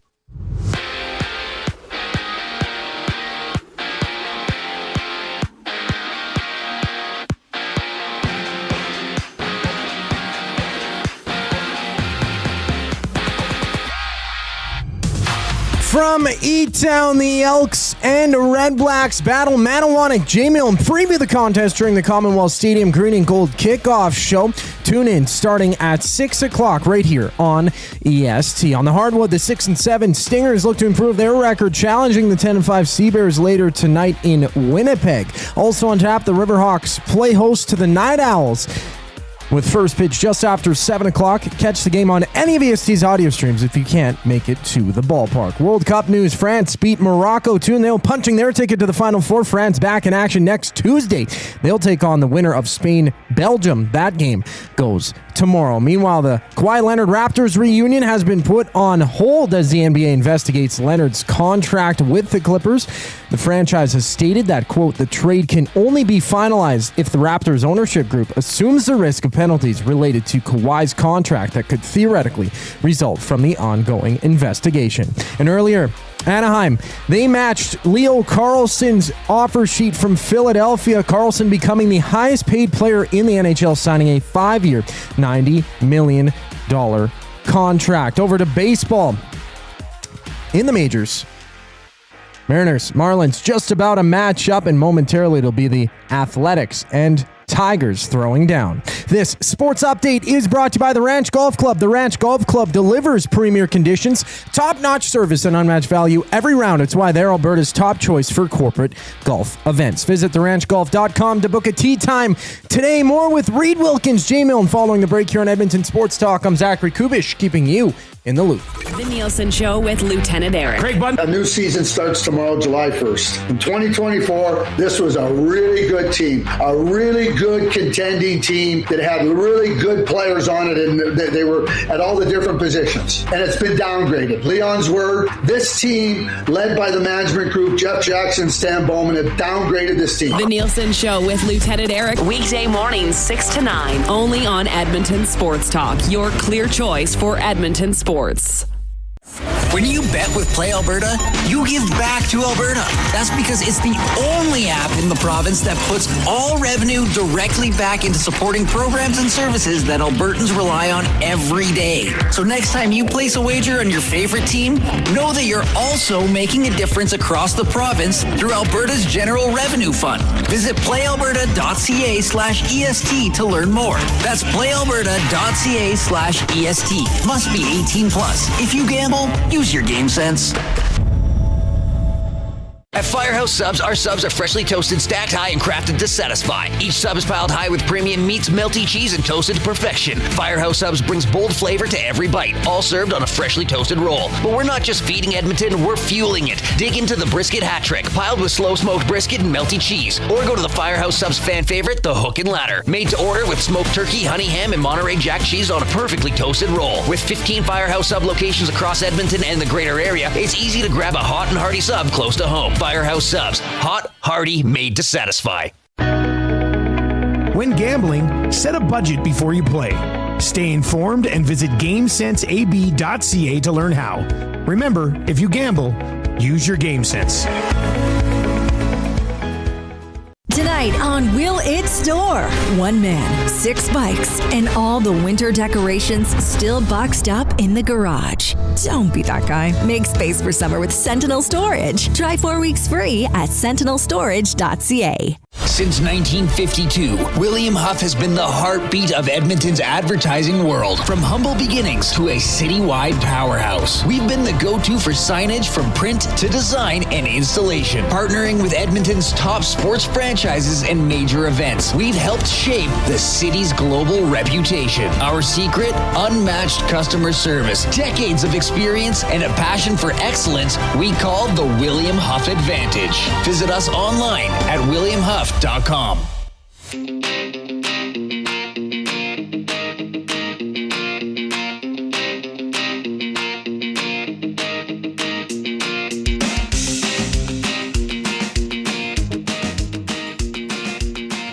All right, thanks a lot for joining us this afternoon.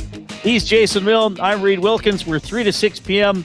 every weekday here on Edmonton Sports Talk. EST is presented by our great friends and partners at Play Alberta, who also presented our EST Golf Classic yesterday at the ranch. So we had a listener who was giving away a couple tickets to the game tonight? Yes. And the trivia question was, who was the last Double E head coach to win CFL Coach of the Year? Tom Higgins. 2003. It's been a while. If the Elks have a decent year, Mark Killam will have a chance. If the Elks, okay. A lot of ground to cover, but they've started well. If the Elks host a playoff game, Mark Killam is your coach of the year. Yeah, probably. I think so. Yeah.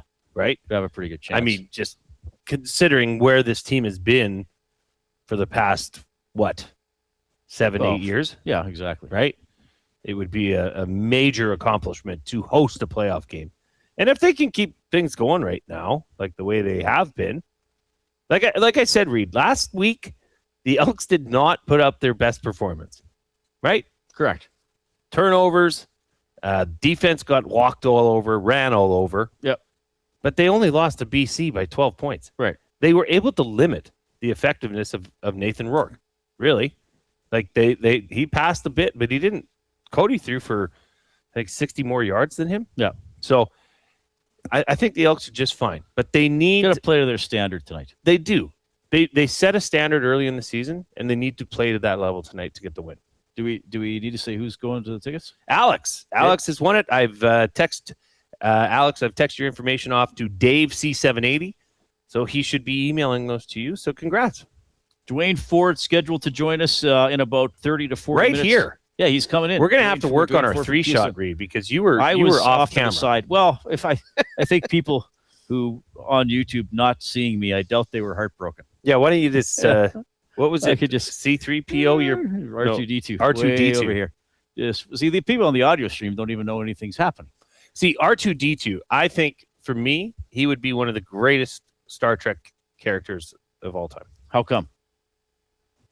R2D2? Yeah. I just think he was great in Star Trek. Thought he was cute? I thought he was awesome in Star Trek. Oh, yes, of course, when he killed the Cylons. That's very good. Portions of this hour presented by Little Buckaroo Design. Since 2015, Little Buckaroo Design in New Sarepta has been saying, heck yeah. Heck yeah. We can do that. From heat press and embroidery to rhinestone, sublimation, DTF, signs, and custom decals. Decals! Michelle and her team can make it happen. Stop by the showroom at 5063 Center Ave in New Sarepta. Call 780-984-2872 or check out their website, lilbuckaroodesign.ca, littlebuckaroodesign.ca. Love having them on board. They've made some really cool shirts for us over the last couple of years. Very, very nice people, and we should do a show them involved. There. We should go to New Sarepta. What's stopping us? A road trip to New Sarepta. We should do a show from my backyard one day. That'd be fantastic. That's a really good idea. That'd be great. Do you have internet and power? No. Not really. Just Coop on a treadmill, keeping us going. Run, boy, run. Coop, come back and run. All right. What did you want to get to? Okay, I'll ask you this. You haven't had a chance to talk about it. The Dundon family, is that the owner? Yes. Putting his wife and 5 kids on the Stanley Cup for the Carolina Hurricanes. Okay. I understand that. But much like I was just talking about Leo Carlsson, in 5 years, is Leo Carlsson going to be like, what did I do? Like, geez, everybody's up my you-know-what because I'm making so much money and I'm not producing. Okay. Like, what are those kids going to think when they're, like, it's my understanding the youngest is in kindergarten? I believe so, yes. Like, that's a lot of, that's a lot. Like, and to be honest with you, like, it's not the owner's fault. The owner simply asked and said, hey, I want to put my 5-year-old on the Stanley Cup. Yeah. Now, to be honest, they may be registered as owners of the Carolina Hurricanes themselves. Sometimes business tycoons tend to employ their children so as to spread the wealth equitably. So the 5-year-old is like the master of... He could be the chairman of the board. Of toy resources. Right. So it might be totally above board. I'm surprised the NHL allowed that. For a trophy as sacred as the Stanley Cup. Right. I mean... Is it not reserved for members of the team or organization? Well, it should be, I think. And specifically players?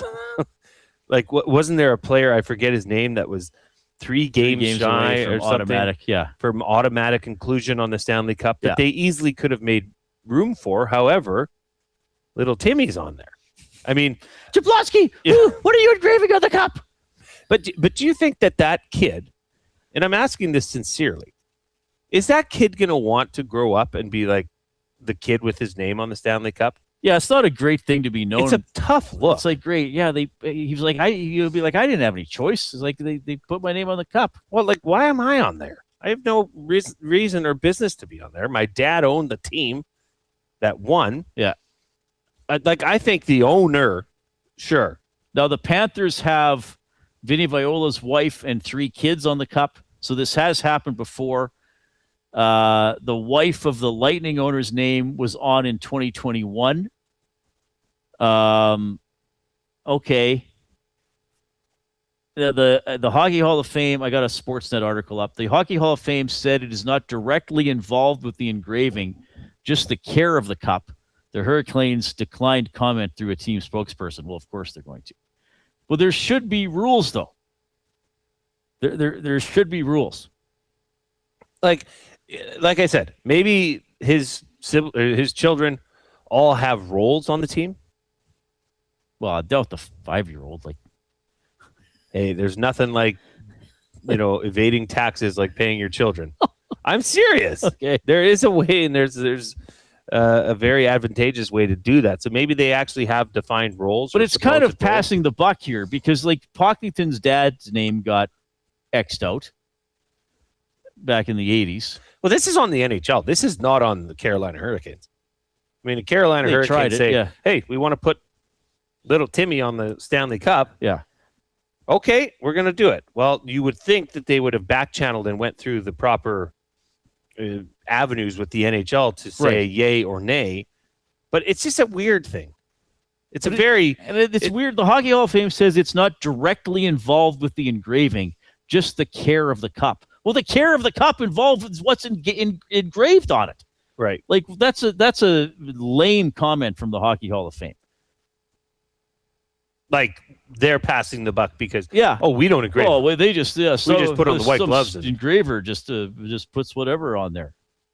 I don't know. I don't want to make a big deal about it, but it's weird, and it's just weird. I don't think it should have been done. And I honestly feel for that kid 20 years down the road when it's like he'll be the guy that's like, oh well, don't talk to Timmy. He's on the Stanley Cup, right? And it's like, I've never played hockey in my life. Yeah, I didn't even know that happened. It's just a weird thing, and I'm surprised the NHL let that through. Yeah, considering how because they have rules. You have to play this many games. You have to, and they didn't let a player on. But then they don't have rules for putting the kids' names on it. Yeah, I'm not a big fan. No. I mean, what if Jordan Stahl was like, hey, put my family on it? I was the MVP. I'm the captain. What's the line? Well, and then like the family members' names are on the Stanley Cup ahead of Jordan Stahl, right? Ahead of Frederik Andersen, ahead of all these players that actually did the damn work to get this cup in your family, right? And then it's just, I don't know.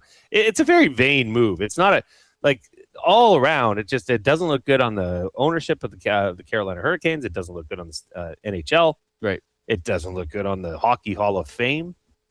Mex Bezzosu says they need to investigate this engraving scandal further. I think they're just scratching the surface. Oh, Mex. In true Mex form. Like, Mex, you're just like... Whoa! Whoa! We're in the Canadian Brewhouse studio. Why wait for a good time? Start it early with Mex at the Canadian Brewhouse. Happy hour runs Monday to Saturday, 2 to 6 p.m., deals starting at $3.99. Your couch can't compete with the Canadian Brewhouse. Did you have something for me here? You said that you were going to bump something. We were going to talk about it, and I said I was going to talk about the names. Yeah. Or did we talk about it already? We can maybe do it for buying or selling. I'm not sure. Oh, there's something else. Okay. Yeah. Oh, this shows it's going till 6. I've caught by surprise. Unless something happens. Scotty Nose says he's the son of a billionaire. His childhood will not be normal anywhere. Wow, that's probably a fair point. Yeah, I guess. Les says Pocklington's father was on the cup, was the first sign of a bad owner. Well, they X that out, though. But how is that any different, though? Putting your dad on as opposed to your kids. Like, what's the difference? Right. It's not. It's just reverse. Yeah. Reverse generational. Reverse generational. All right, Coob, before you do the update, how are you doing back there, buddy? I'm surviving. I'm living. Thriving. Are you all by yourself? I'm all alone once again. Danny's gone? Everybody's gone. Joaquin and Hernan hung around for most of the first hour. They didn't even move. They just sat in their host chairs where they usually sit for their show. Yeah, it was kind of nice, actually. Oh, that was nice that they are you coming to the game tonight, or what's going on? I don't think I'm going to make it down there for the game tonight. Watch on the telly? I'm just watching on the telly on my couch. Yeah, on the good old, what do they call it? The Chester? The Chesterfield. Chesterfield sofa, yeah, couch. Those are all acceptable. Did anybody ever come into Yvonne's Furniture and looking for a Chesterfield? No. Nope. I honestly. Is that a British term? I think so. Yeah. They would come in looking for a new living room set. What's the difference between a couch and a sofa? They're the same thing. That's totally interchangeable. There's no like subtle difference or something like that. A couch and a love seat are different. Love seat's smaller, aren't they? Yeah. A couch is traditionally 3-seater. Right. A love seat is 2-seater. For people in love. For people that are in love, clearly. Right. And they like to sit next to each other. And a other. sectional can be cracked up into sections? Well, there's a sectional and then there's a sectional. Sorry, say that again? Did I say sectional? Yeah. I was wondering if you were going deeper into the love seat. No, okay. To me, that's how I say it. Yes, a sectional is a couch that comes in sections. And is it always L-shaped? Oh, it could be. You can make L's. You can make straight. Oh, so that's the whole thing. You can make your own shape. Yes, it's plug and play. Often people, often it would fit into a corner. Yes, right. That would be the design. I'd say the number one requirement for most sectionals. But there were some people that had sectionals that were for their theater room. So it'd be like 4 straight pieces with maybe a couple cup holders in between. Oh, nice. That's a good idea. So yeah, it just comes in pieces, baby. I've learned a lot today. We should open a furniture store. Well, you don't want to. No. I don't want to. I would just love to watch you do it? Squirm on the just sales watch floor. me not know what I'd be horrible at sales. Because unlike most people, I would just have Cooper. I take no for an answer. Do you want to buy this? No. Yeah. Okay. You would not be. I'd be like, it's really nice. Like, I don't want it. Okay. See ya. Let's not waste each other's time. Yeah. That's why I'd be a bad salesperson. Yeah, you'd be great if you were strictly on commission. You would go hungry, my dear friend. Oh yeah, you wouldn't. Well, you would still care as an owner. I'd have to. Yeah. Or either that, or I'd be overly aggressive. But I'd have no soft approach. Hey, I'm looking for a couch. Well, this one's nice. It's $500. I'm not sure about that. I'd just be like, you're an idiot if you don't buy this couch. That'd be my sales. That'd be my sales push. Yeah. Oh, really? If you want to leave here like a stupid person, then don't buy it. Yeah. Well, and then just hold up my hand. Hold out your hand for the debit card. And then when they pay you in this hand, you put your other hand up and say, and tip. I should have introduced a tip function at Yvonne's. Yeah, because my gosh, sure you were very everywhere nice you people. go now, they ask you for a bloody tip. You go get a coffee from a coffee shop where that's their job, is to make coffee. Yeah, that's the job. But why are you asking me to tip you 20%?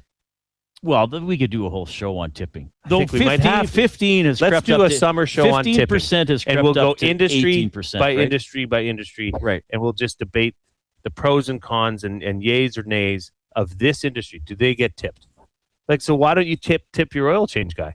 That's more important than your coffee person, but you don't get the tip function at oil companies. At Right. a No, you lube don't. place. No. But at a coffee place, when they pour you a hot No, you coffee. got your haircut today. I did. Did you tip your hairstylist? Yeah, Yeah. she did a service. Okay. But you don't think giving you food or drink is a service? Not that's like You have to be touched. life or death. Yes, I have to have a scalp massage to get tipped.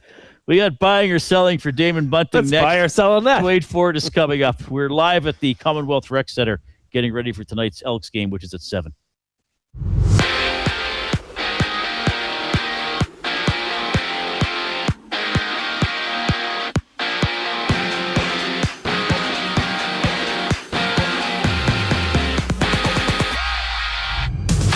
CFL Week 6 action kicks off from Edmonton. The Elks playing host to the 0-4 REDBLACKS. Matthew Awanek, Jay Milne preview the contest during the Commonwealth Stadium Green and Gold kickoff show. Tune in at 6 right here on EST. To the hardwood, the 6-7 Stingers look to improve their record, challenging the 10-5 Sea Bears later tonight. Also on tap, the Riverhawks Night Owls hit the field in Edmonton. First pitch just after 7. Catch the game on any of EST's audio streams if you can't make it to the ballpark. World Cup news, France beat Morocco 2-0, punching their ticket to the Final Four. France back in action next Tuesday and will take on the winner of Spain and Belgium. That game goes tomorrow. Meanwhile, the quiet Leonard Raptors reunion has been put on pause. The NBA investigating Leonard's contract with the Clippers. The franchise stated that, quote, the trade can only be finalized if the Raptors ownership group assumes the risk of penalties related to Kawhi's contract that could theoretically result from the ongoing investigation. And earlier today, Leo Carlsson got the bag, becoming the highest paid player in the NHL, with the Ducks matching Philadelphia's 5-year, $90 million offer sheet. In baseball, majors action, 2 games, top of the first inning, both runless. It's Mariners against the Marlins, while the Athletics and Tigers tussle. This sports update is brought to you by Windsor Plywood Leduc, locally owned and operated, serving Leduc and surrounding areas since '93. They have doors, flooring, baseboards, and of course, they have plywood. Go see the knowledgeable staff today at Windsor Plywood Leduc. The show rolls on here in Edmonton Sports Talk. Following the break, I'm Zachary Kubish, keeping you up to date. The EST Hangout. Trent Frederick or Tristan Jarry, who's more likely to have a bounce back season? I think Frederick would be a Babcock guy. I think the way that Babcock wants the game played, I think he'll gravitate towards Frederick. And on top of that, we've seen the Oilers management step out and say that Frederick was not used properly last year, which I disagree with. Bowman's gonna be talking to Babcock, hey, give this guy a shot here. The EST Hangout, presented by Sentinel Storage. Weekday mornings 9 to 11, only on Edmonton Sports Talk, your clear choice for Edmonton sports. Looking for quality building materials and friendly advice? Visit us at Windsor Plywood Leduc, family owned and locally run since 1993. From interior materials for doors, flooring, baseboards, and all the finishing touches to all you need for your outdoor projects like cedar lumber for decks and fences, plus all the plywood you'd need. Our full-time on-staff carpenter can help with anything odd-sized or custom, and from domestic hardwoods to exotic selections, we've got you covered. And if we don't have it, we'll track it down for you. Windsor Plywood Leduc. We're the experts you need to know.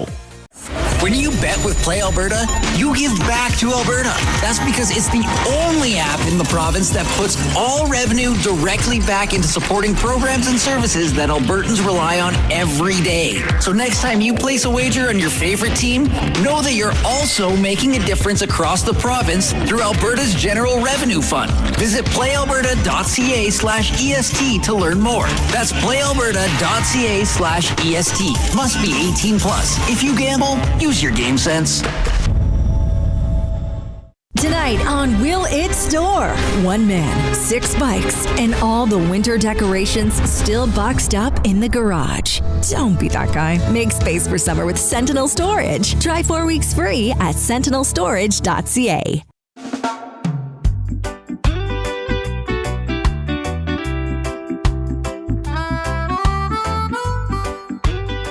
Yeah, it's looking quite clear in the game tonight.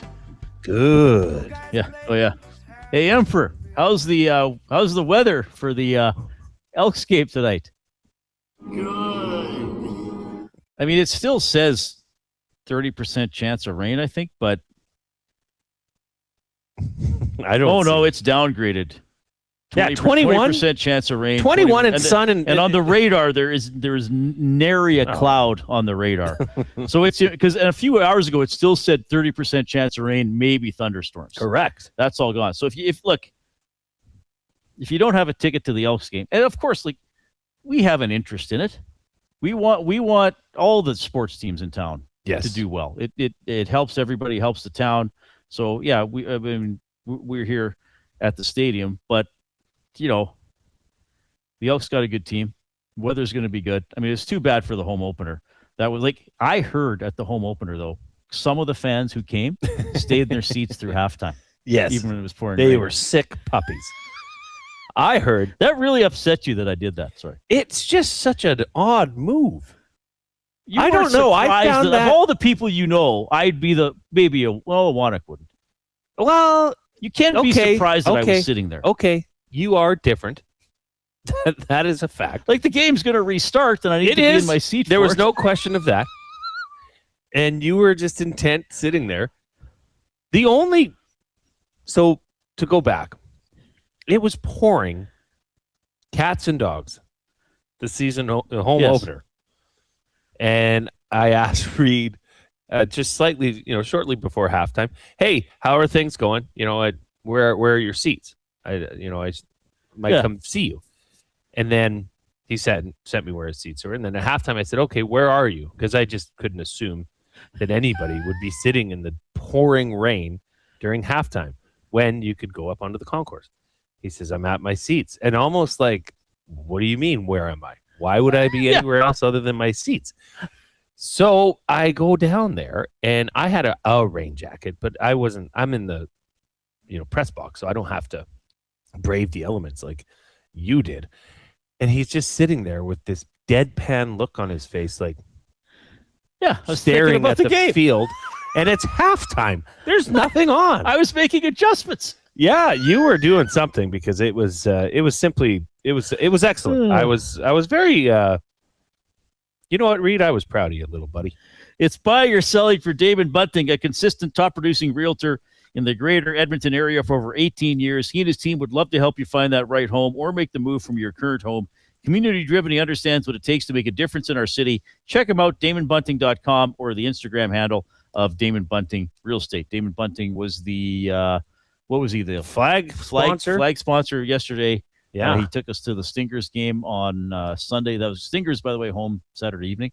And don't they play in Winnipeg tonight against our buddies, the Sea Bears? Scott and Alan. Yeah, I'm sure there are our buddies. Buying or selling for Damon Bunting. Okay, what do the Elks need to do, Reid, for you tonight? For you to say at the end of this, okay, the Elks are legit. Because I think getting off to the 3-0 start like they did, there were questions. People said, just wait. Just wait. This team's there's always an underbelly. This team will show their true colors and will drop in the next 5 in a row and yada, yada, yada, yada, yada. Okay. What do you need to see from this team tonight to make you say, yep, this team actually is legit? Well, honestly, Jay, yes, any sort of a win. Just does it have to be a blowout? No, I don't think so. I would say a win and a relatively mistake-free win. The big mistake. There's always going to be mistakes. The other team is always going to make plays. But a win where you don't win just because the other team screwed up more. Yeah. And I don't mind ugly wins as long as it's not like a really, really ugly victory. Then I'd be like, okay, they figured it out again. They figured it out 80% of the time. Okay, Ottawa is maybe the worst team in the league, but they're going to beat somebody. And if they're that bad, you should beat them both times you play them, because most of the other Western teams still get to play them twice or at least once more.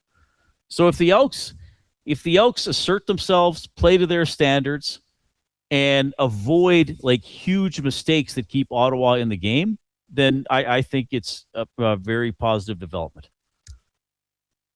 Yeah, any sort of a win is good, certainly, most certainly. I mean, that's all that really matters.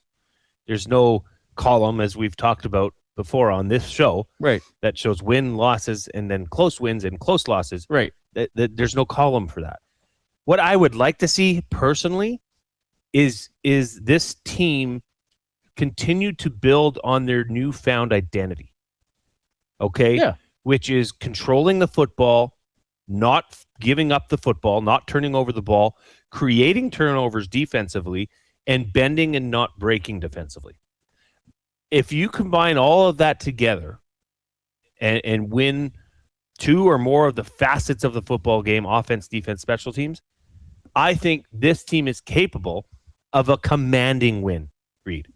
A win that is not really ever in doubt. I don't want to see from this team being up 28-10 in the third quarter, middle of the third quarter, and allow the Ottawa REDBLACKS to poke their nose back into a situation where they think they're allowed back in this game. Right. That is now the next step to me, is a convincing. It doesn't need to be a dominating blowout, but just a convincing win that says, yes, this team is moving in the same direction together.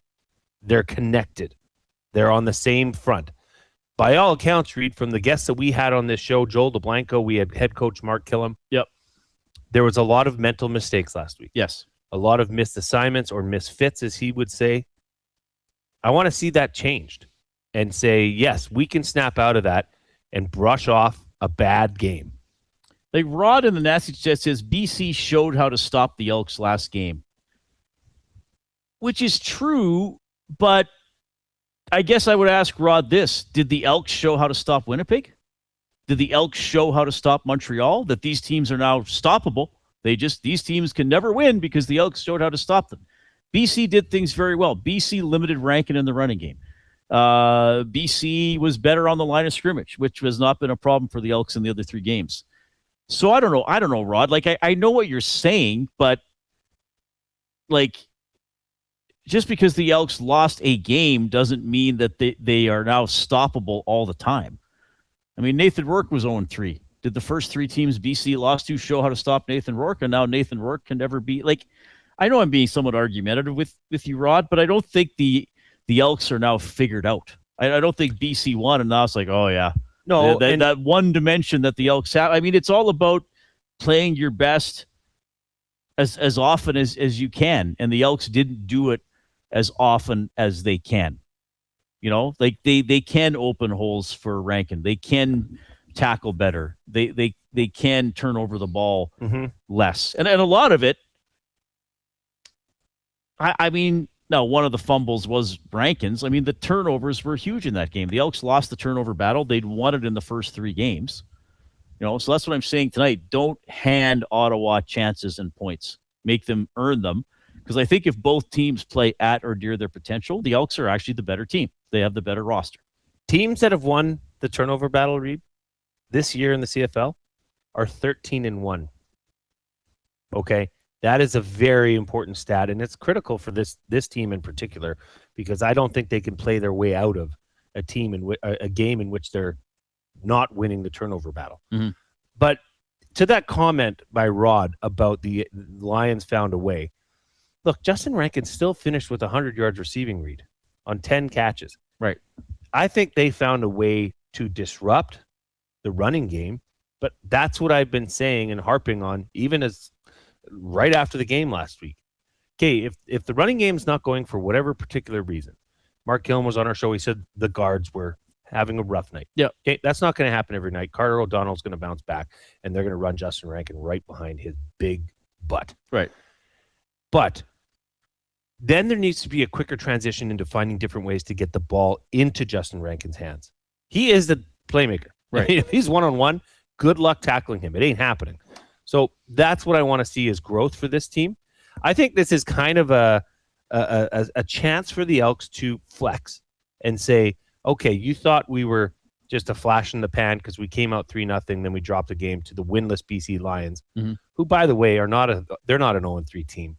The BC Lions are still going to be competitive in the Western Division. Mark my words. Right. However, this is a very important game for the Elks to come back and say, we are who you think we are. See, Rod wrote back, said the Elks need more surprise other than hand it to Rankin or pass it to Rankin. I would agree with that. Yep. Like play action off of Rankin. Yeah. Rod, how many times have you seen play action from this offense? Yeah. How many times have you seen a play action run? Justin Rankin comes through the line and squeaks out to the left, and just get it in his hands because the linebackers are all sucked up. And if you want to pass Not short, enough. if you want to pass short, that's fine. But the receiver should be moving. Thank you. Like, to me, that's, I don't know. Throwing to a static receiver, I know I probably sound like one of these stupid armchair fans. But all I can say is, teams throw short passes on both sides of the border because they're easier to complete. But if you can have some sort of a scheme that frees guys up so they're getting the ball in stride, like a perfect example was the Austin Mack catch that before the touchdown against Montreal. Remember, he was sprinting across the field. Yes. They ran other receivers to make space for him. he gets the ball in stride and he runs down to the 6 or whatever, and then Cody scores on the next play. Right. If Austin Mack runs to a spot, turns around, and stops, he's not getting that many yards. And that's what I'd like to see from the Elks is find guys who are moving, get them the ball, and let them be athletes, as opposed to like, hey, I have to catch, then I have to turn around, then I got to run, and by that time you're surrounded by defenders. Yeah, it's tough to throw to a static receiver. And I realize it in the happens, CFL. but sure. It seems a lot of plays are called that way, though. Yeah, and that's honestly that's kind of what you should probably be expecting. Now, I will say, because we talked about it earlier on this show, even Cody Fajardo doesn't have the arm of some of the big guns in the CFL, but the Elks have big receivers. Okay, and he trusts Mack. Clearly, he trusts Austin Mack, who had a career high in targets last game with 14. By the way, oh, was it? Okay, yeah. Nice. So this to me is a nice chance for Austin Mack to continue building on that and getting that groove back together with Cody Fajardo, who, as you all know, won a Grey Cup together in Montreal. So they have experience. Throw the ball up. Your receivers are big. They're capable. And if you're on one-on-one situations against a smaller player, you might get a flag. You will probably have a completion if the ball is on target because it's simply the size. Austin Mack is a big dude. Yeah. So trust that. But that's what I am hoping to see from this game is a not never in doubt victory for the Elks. Edmonton Sports Talk presented by Play Alberta. Visit playalberta.ca/EST to learn more. Go to playalberta.ca or the Play Alberta app. Look for EST specials. Jay's Play of the Day is there. Actually got a few things up. You got a World Cup bet about Norway that's still active, right? Yeah. Are they tomorrow against England or Saturday? Saturday. I can't remember. Saturday. Playalberta.ca/EST. Into the final hour, Wagon, well, we weren't on yesterday, so Wagon Wednesday will be today. Greg is at the Rangeland Derby in Calgary, and Duane Forde from TSN in a few minutes as well. 2 guys and a goalie. The Anaheim Ducks have indeed matched the offer sheet as they put forward by the Philadelphia Flyers. It was a signed contract. Might have been Ben Pope from the Chicago Sun-Times. He's like, we need to stop calling them offer sheets. Philadelphia didn't just make him an offer, and then Anaheim has to decide. Carlsson had signed to go play for the Philadelphia Flyers. 2 guys and a goalie, presented by GS Construction. Tuesday and Thursday afternoons at noon, only on Edmonton Sports Talk, your clear choice for Edmonton sports. Kickoff is coming. Are you in? July 9th. Elks, REDBLACKS at Play Alberta Field at Commonwealth Stadium. It's Salute to Service presented by YEG Plus. Come early for a pregame flyover and help us celebrate the heroes and first responders who make our communities great. Every catch, every tackle, every touchdown. The best way to experience it is being there when it happens. Edmonton Elks. Our city, our year. Get your tickets now at goelks.com/tickets. When you bet with Play Alberta, you give back to Alberta. That's because it's the only app in the province that puts all revenue directly back into supporting programs and services that Albertans rely on every day. So next time you place a wager on your favorite team, know that you're also making a difference across the province through Alberta's General Revenue Fund. Visit playalberta.ca/EST to learn more. That's playalberta.ca/EST. Must be 18 plus. If you gamble, use your game sense.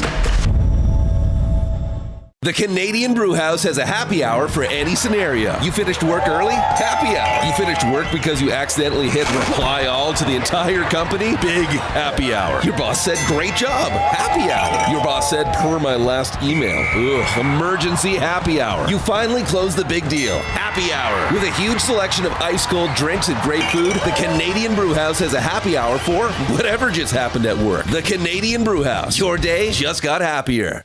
Get ready for another iconic evening of Canadian rock as the River Cree Resort and Casino presents Streetheart and Lee Aaron. On July 30th, get ready for a fist-pumping, anthem-filled show featuring 2 of the best acts to ever do it. Streetheart and Lee Aaron, July 30th at River Cree Resort and Casino. Tickets at rivercreeresort.com.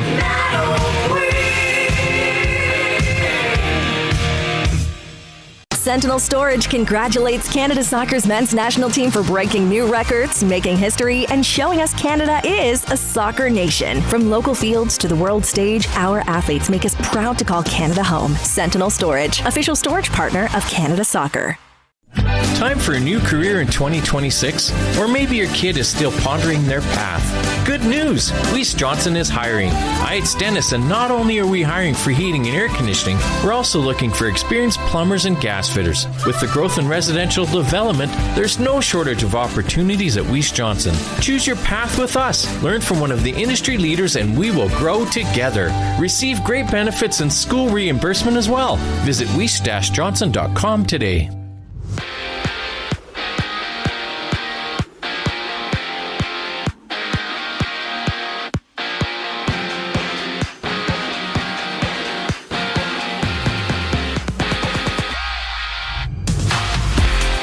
Week 6 CFL action kicks off from Edmonton. Elks playing host to the 0-4 Red Blacks. Matthew Wannick, Jay Milne preview the contest during the Commonwealth Stadium Green and Gold kickoff show. Tune in starting at 6 o'clock right here on EST. To the hardwood, the 6-7 Stingers look to improve their record, challenging the 10-5 Sea Bears later tonight. Also on tap, the Riverhawks and Night Owls hit the field in Edmonton. First pitch just after 7. Catch the full game on any of EST's audio streams. Live action in the majors. Top of the second, Mariners up 1-0 on the Marlins. Bottom second inning, it's a runless game between the Athletics and the Tigers. In World Cup news, France beat Morocco 2-0, punching their ticket to the Final Four. France back at it next Tuesday, taking on the winner of Spain and Belgium, which goes tomorrow. And earlier today, Leo Carlsson became the highest paid player in the NHL, with the Ducks matching Philadelphia's 5-year, $90 million offer sheet. I'm Zachary Kubish. That was your sports update. The third and final hour of the Reid Wilkins Show starts right now.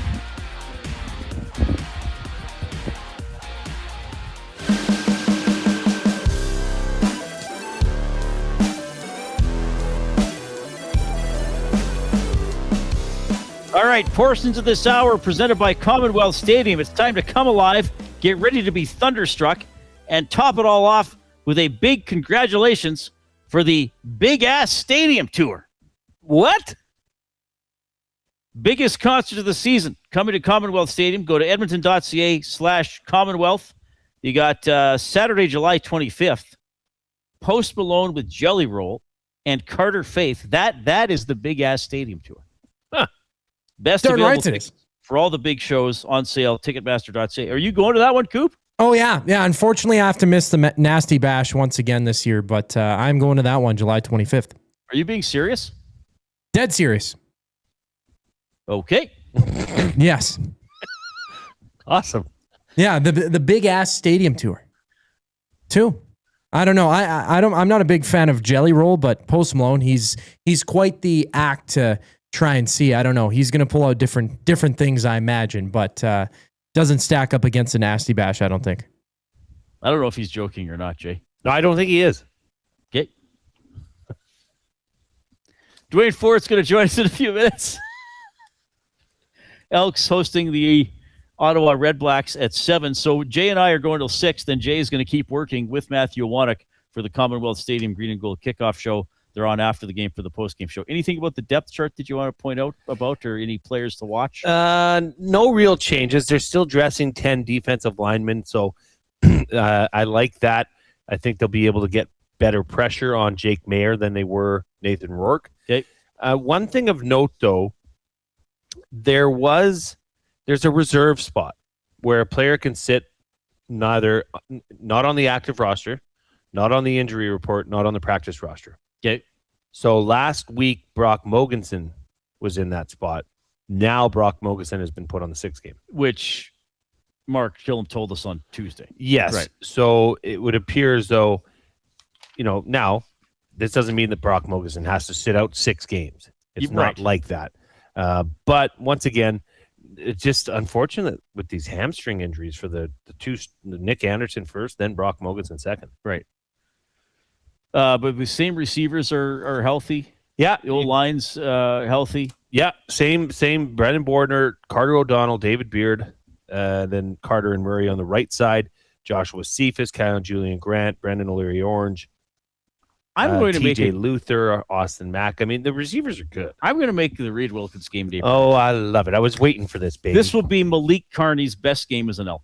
Oh, thank you. Because I thought in Ottawa, Malik Carney needs his. I thought in Ottawa when they played at the first game of the season, he was getting held, perhaps on a couple of occasions that could have been flagged. He did draw, I think, 2. I think he drew a For couple. sure, but one. I thought there were some other ones. I mean, he's a very good D lineman, and he can do a lot of different things. He doesn't just rush the quarterback. But, Jake Mayer is not as capable of some other quarterbacks. And I think that Malik Carney will be able to make a couple plays today. That'll be significant. Okay, I like as it. A defensive lineman. Is that a Reid Wilkins guarantee? Yep. Why not? Okay. Why not? I like the guys that can get out there and hit the quarterback legally. So I'll make that call that this will be Malik Carney's most significant contributions as an Edmonton Elk. Okay, I like it. He's due. I mean, or would you be surprised to hear as when he was acquired that we're 4 games into the season, or this is the 5th game of the season, and he has yet to register a sack? Yes, right. So yeah, I agree with that. I like that. I think you should try find a way to put some money on that. Okay. Do we have? Oh no, it's Benny. I thought it was Duane Forde. It's just Benny. Hey Benny. Oh, hi Ben. Yeah, you inspired the off-topic topic. The off-topic topic How to suck for William Huff. How to suck at Tell ball us what the hockey. worst rec league team you were ever on. What a joke. Why are you mad at us? There's nothing to be mad about, Ben. You kept telling us all year long how bad your team was. Yes, but it's Div 1, so it's different. Like, this is a developmental year for us, and we knew it was going to be the case. And it is what it is. You live and you learn. And overall, we came away from this year actually pretty happy. We upset a team, and we'll move on next year. Okay. What team did you upset? We upset the Walruses. That was in the first round. Yes. Like Yeah. The single game. Yes. Yeah. Sure. That's big. It's big. And we had, despite 5 goal differences in the 2 Savages games, they were tight for majority of the game. So okay. And your boy scored, so it's okay. I don't want to talk about it. All right, thank you. Okay, I gotta go. All right, see you guys. You can meet Ben at the tailgate. Yes. Get his autograph. Thanks, Benny boy. I'm gonna go see if I can find Duane. Is he Forde. here already? No, we'll go find out. Now, should we? Okay, because we could do the wagon. We could do the wagon before Duane, depending on the timing. Coob, is Greg Buchanan ready yet? I do not see him anywhere. Yeah, no. we're rolling with it. We got guests. We got guests coming in on the fly, so it's pretty fun. We're just rolling with it. All right, 780-218-9999 is how you can text us. That is the River Cree Resort and Casino inbox. You can go to rivercreeresort.com, click on entertainment, click on upcoming shows. David Lee Roth is there tomorrow. Collective Soul is there July 28th. Streetheart and Lee Aaron July 30th. They're scheduled into August and September. You can find out how to get tickets there and all that other fun stuff. rivercreeresort.com. Always have a great lineup of shows coming up. So, yeah, tonight, 7 o'clock, Elks back home for just the second time this season. They did win their home opener in the rain against Montreal. Another home game for the Elks next Friday. That'll be a rematch against the British Columbia Lions. Looking at this week in the Canadian Football League, you got Toronto against Winnipeg tomorrow. They're both 2-2. It is in Winnipeg. Toronto is technically the home team. This is one of their home games that they're playing on the road. They still have a home game in Hamilton against Hamilton because they were displaced by the World Cup. Calgary and Montreal on Saturday. That should be an interesting one. 2-2 team against a 3-1 team. And then, of course, Hamilton, Saskatchewan coming up on Sunday, and Hamilton is very beat up at quarterback. Okay. Well, you know what? I've interviewed this guy a lot over the years. I don't know if I've ever actually seen him in person. I'm Reid Wilkins, Duane. How's it going? Welcome to the show.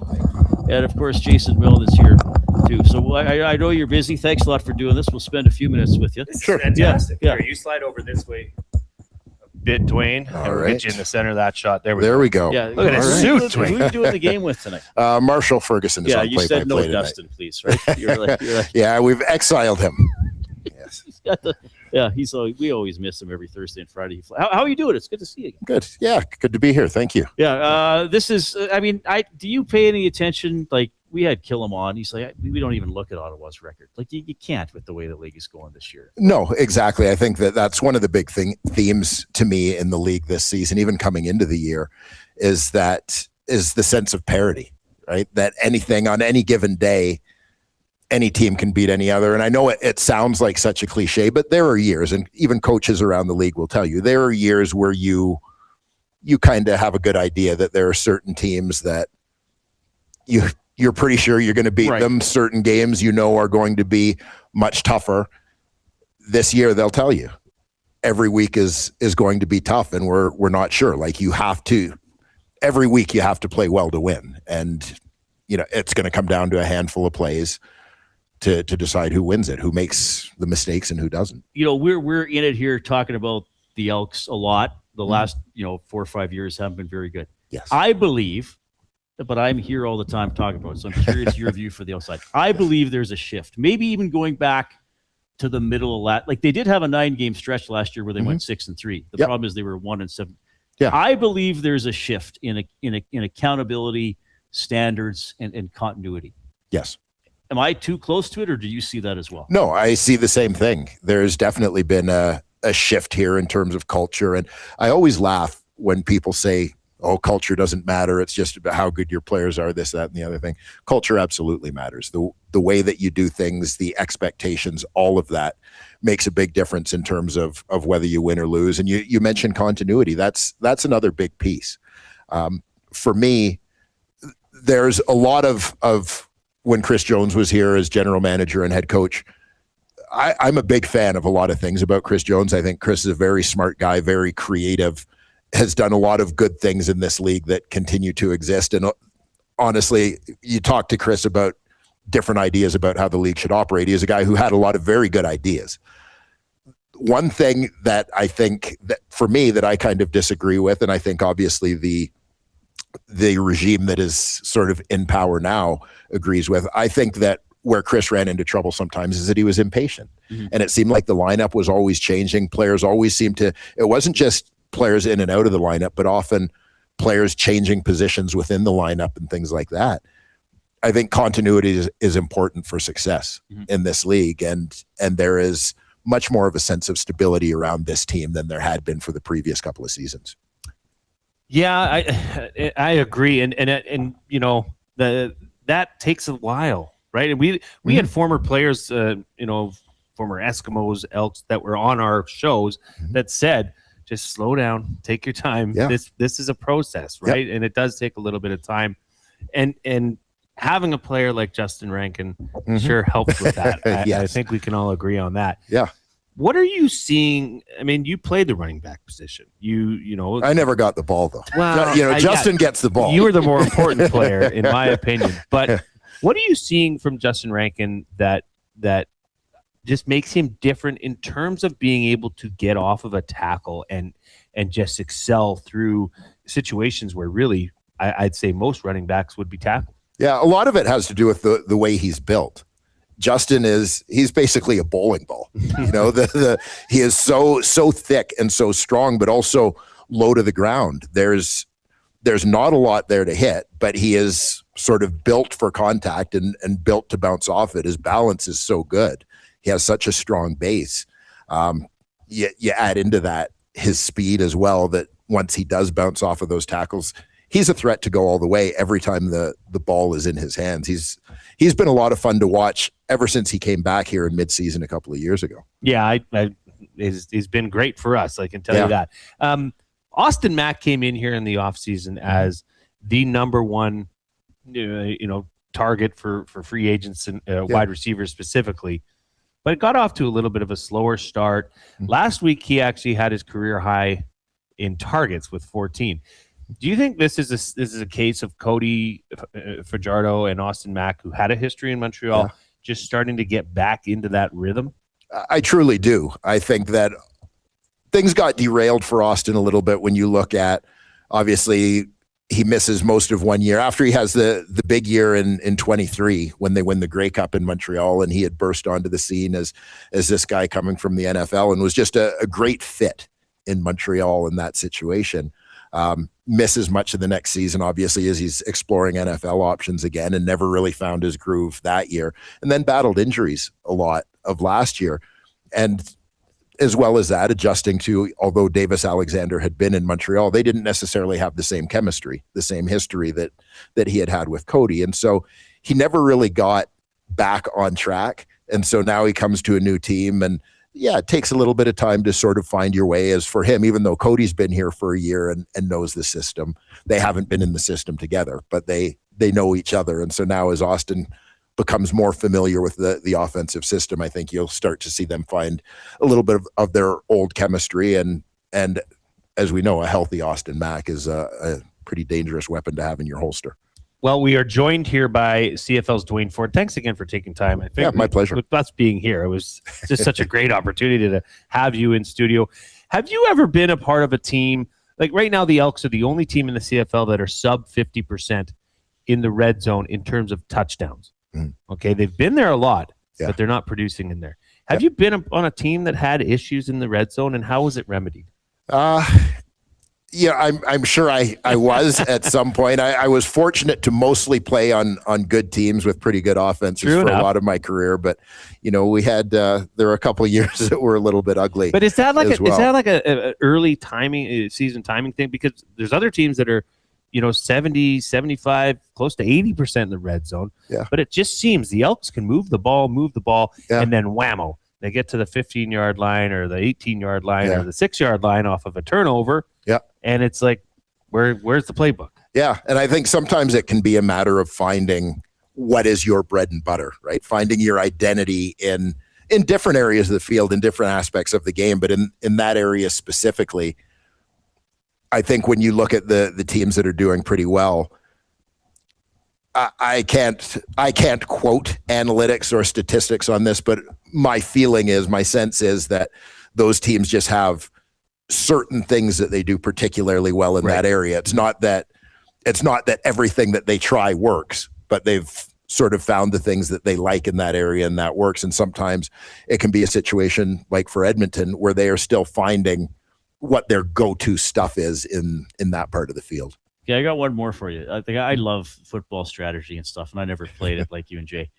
So, you see the offensive coordinators with these big, sheets. Yes, that get smaller and smaller as the game goes on. Right. So at what point, what yard line, because a lot of times they use the 25 or the 20 for the red zone, but at what point on those sheets do they actually say, okay, now these are the touchdown plays? You know what I mean? Yeah, like your real red zone playbook. Yes. Mm-hmm. Yeah, and in the world of TSN, this would be a Paul LaPolice question. Okay. But yeah, to me, I would say it generally is, the 20, 25, depending what they sort of quote as their red zone stats. I would say coaches largely go along with that. But even as you get in closer, there are going to be hotter zones within the red zone, so to speak. Might be this. We're only calling this inside the 10. Yeah, exactly. Okay, yeah, exactly. Yeah, I love that. I love that kind of stuff because you got to try to outsmart the other team.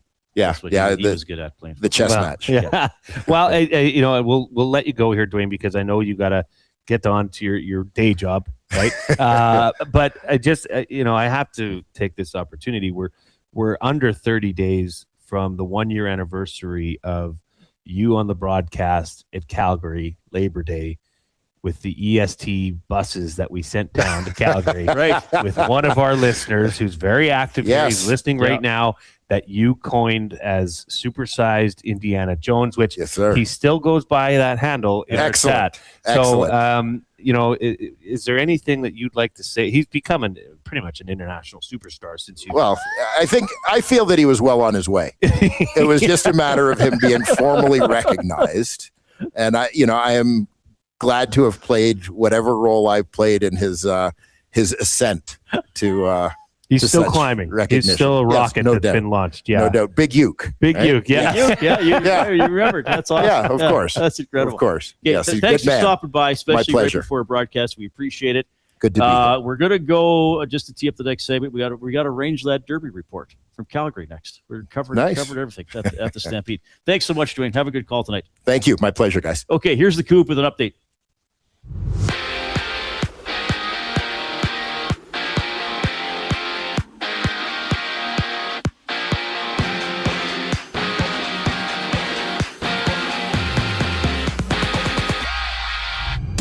CFL Week 6 kicks off in Edmonton. The Elks playing host to the 0-4 REDBLACKS. Matthew Wannock, Jay Milne hit the airwaves to preview the contest during the Commonwealth Stadium Green and Gold kickoff show. Tune in starting at 6 o'clock right here on EST. On the hardwood, the 6-7 Stingers look to improve their record, challenging the 10-5 Sea Bears later tonight. Also on tap, the Riverhawks and Night Owls close their series from Edmonton. First pitch just after 7. Catch the game on any of EST's audio streams if you can't make it to the ballpark. Live MLB action, 3 games live, bottom third. Tigers up 1-0 on the Athletics. And top of the second, the Phillies and Reds are runless. In World Cup news, France went past Morocco 2-0, punching their ticket in the Final Four. France back in action next Tuesday, taking on the winner of Spain and Belgium, who hit the pitch tomorrow afternoon. And earlier today, Leo Carlsson became the highest paid player in NHL history, with the Ducks matching Philadelphia's 5-year $90 million offer sheet. And this sports update is brought to you by the Edmonton Elks. It doesn't start on game day. It starts before kickoff. Get your single game tickets today and be there for every hit, catch, and touchdown. Lock in your seats now at goelks.com/tickets. Greg Buchanan. Up next here on the Reid Wilkins Show, I'm Zachary Kubish, keeping you up to date. The oil stream. I don't think there's a team in the league that's got a better group of young talent that secured at that price. Well, there isn't a team. It's the Montreal Canadiens. I think this does lead to a conversation on, is this what you do now? I think so. You give these guys coming out of their first deal $9 million, so you don't have to worry about somebody trying to snag them and screw you over and pay them $18. The oil stream, presented by Boston Pizza. Monday, Wednesday, and Friday afternoons at noon. Only on Edmonton Sports Talk, your clear choice for Edmonton sports. When you bet with Play Alberta, you give back to Alberta. That's because it's the only app in the province that puts all revenue directly back into supporting programs and services that Albertans rely on every day. So next time you place a wager on your favorite team, know that you're also making a difference across the province through Alberta's General Revenue Fund. Visit playalberta.ca/EST to learn more. That's playalberta.ca/EST. Must be 18 plus. If you gamble, use your game sense. It's the weekend. The sun is out, and everyone, yes, even the kids, are bored. Bring them to the Canadian Brewhouse. Our patios have games to keep the whole family going. Rooftop views, real turf to run around on, and misters for when the summer gets serious. Oh, and we've still got the game on. Always. All day. All weekend. All summer. The Canadian Brewhouse. Canada's best patios. Looking for quality building materials and friendly advice? Visit us at Windsor Plywood Leduc, family owned and locally run since 1993. From interior materials for doors, flooring, baseboards, and all the finishing touches to all you need for your outdoor projects like cedar lumber for decks and fences. Plus, all the plywood you'd need. Our full-time on-staff carpenter can help with anything odd-sized or custom. And from domestic hardwoods to exotic selections, we've got you covered. And if we don't have it, we'll track it down for you. Windsor Plywood Leduc. We're the experts you need to know.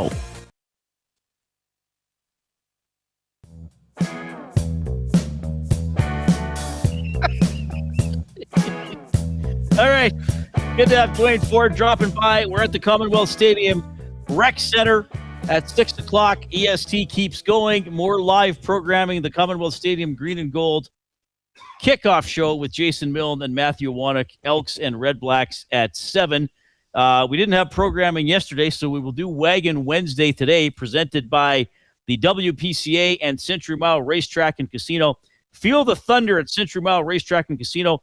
Live horse racing, heart-pounding action, casino excitement, and great dining all in one place. Grab your friends and make your next night out unforgettable at Century Mile Racetrack and Casino. Visit today and bet on the excitement. It is always exciting at the Rangeland Derby in Calgary. And we have from the WPCA, Greg Buchanan standing by. Bucky, how's it going? Not bad. Just standing here with my friend Stick. There we go. We're in the Dallas Stick Barn. Why the long face? It's an old joke. Hey guys, it's past the halfway point of the Calgary Stampede Rangeland Derby. So it is tonight, tomorrow, and Saturday. Top three at the end of Saturday will be racing in the championship dash. And there's so many great stories here. You look at Jason Glass's dad, Tommy, about a week ago. Jason's now in fourth. He's won back-to-back day monies. Jamie Labacane leading the show right now, all the way from St. Walburg, Saskatchewan, and he has had 2 day money wins as well. But the other great story is a little village, and Reid, you know about it, Dewberry. Dewberry's population is 186. Get that, 186. There's 5 Dewberry drivers here. There's close to 50 people from Dewberry on the grounds here during the Stampede. So the last one leaving Dewberry, turn off the lights. Joined right now by Wyatt Dick. All right. Outrider, soon to be a driver, and the son of Dallas Dick. And Wyatt made his outriding debut here at the Calgary Stampede on what day? Yeah, tomorrow's actually my birthday, and 8 years ago, I made my first ever race at the Calgary Stampede, my first race actually in general, and that was just one of the best shows to be around and just thrilling. I wish I could go back and do it all over again. Yeah, 16 years of age is when he made his outriding debut. And when I say, 186 in the village of Dewberry, and everybody seems to be a Chuckwagon driver. There's an old running joke that a guy meets a girl in a bar, the girl's from Dewberry, and the guy says, "Oh, are you a driver or an outrider?" I know it's an old joke, but Wyatt, just talk about what Chuckwagon racing means to Dewberry. Oh, it's we're the Chuckwagon capital Alberta for a reason. There's the Bansmiller family there. There's us, and so many generations down pass through there. You can go down the street post of all Dewberry there, and there's wagon drivers each and down it. Yeah. So yeah, when they brought back the CBCA there this year to Dewberry, and it was a good turnout, they said, and it's always been a great wagon town, and it's very supportive by all of our guys here as well. Your dad had to qualify for the WPCA Tour, which he did. What does it mean for the Dicks to be part of the WPCA Tour? It's huge. It's where we want to be. It's where the best 36 Chuckwagon drivers in the world are, and we're just competing to be in that top 32. Get all that permit spot, and then just hopefully roll from there. One of your best friends is Cruz Bensmiller. He's making his Calgary Stampede debut. He's a driver. You want to be a driver, don't you? I do, yeah. Yeah, no, it's funny. Me and Cruz, we grew up together in the same grade and graduated together. And the dad in the So you're riding for Cruz? Might have froze. Yeah, you did. Okay. Usually what you do. Okay, well, let's reconnect with him. Great interview, though. Yeah, and I've been to Dewberry. The Chuckwagon community there is incredible. Buddy Bensmiller, one of the first Chuckwagon drivers I ever interviewed. He's an absolute legend of the sport. Okay, here we go.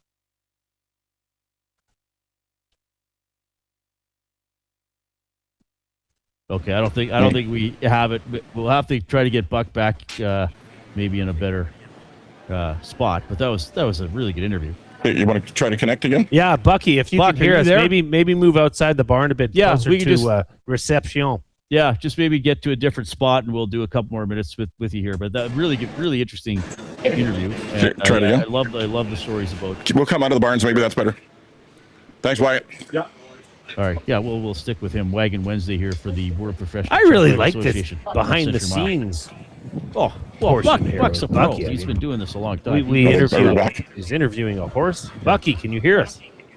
Yeah, I can hear you guys. There you are. Okay, so what are some of you mentioned the standings a little bit. Like, how close are guys? Like, realistically, how far down can you go where somebody still has a chance to get into the top 3?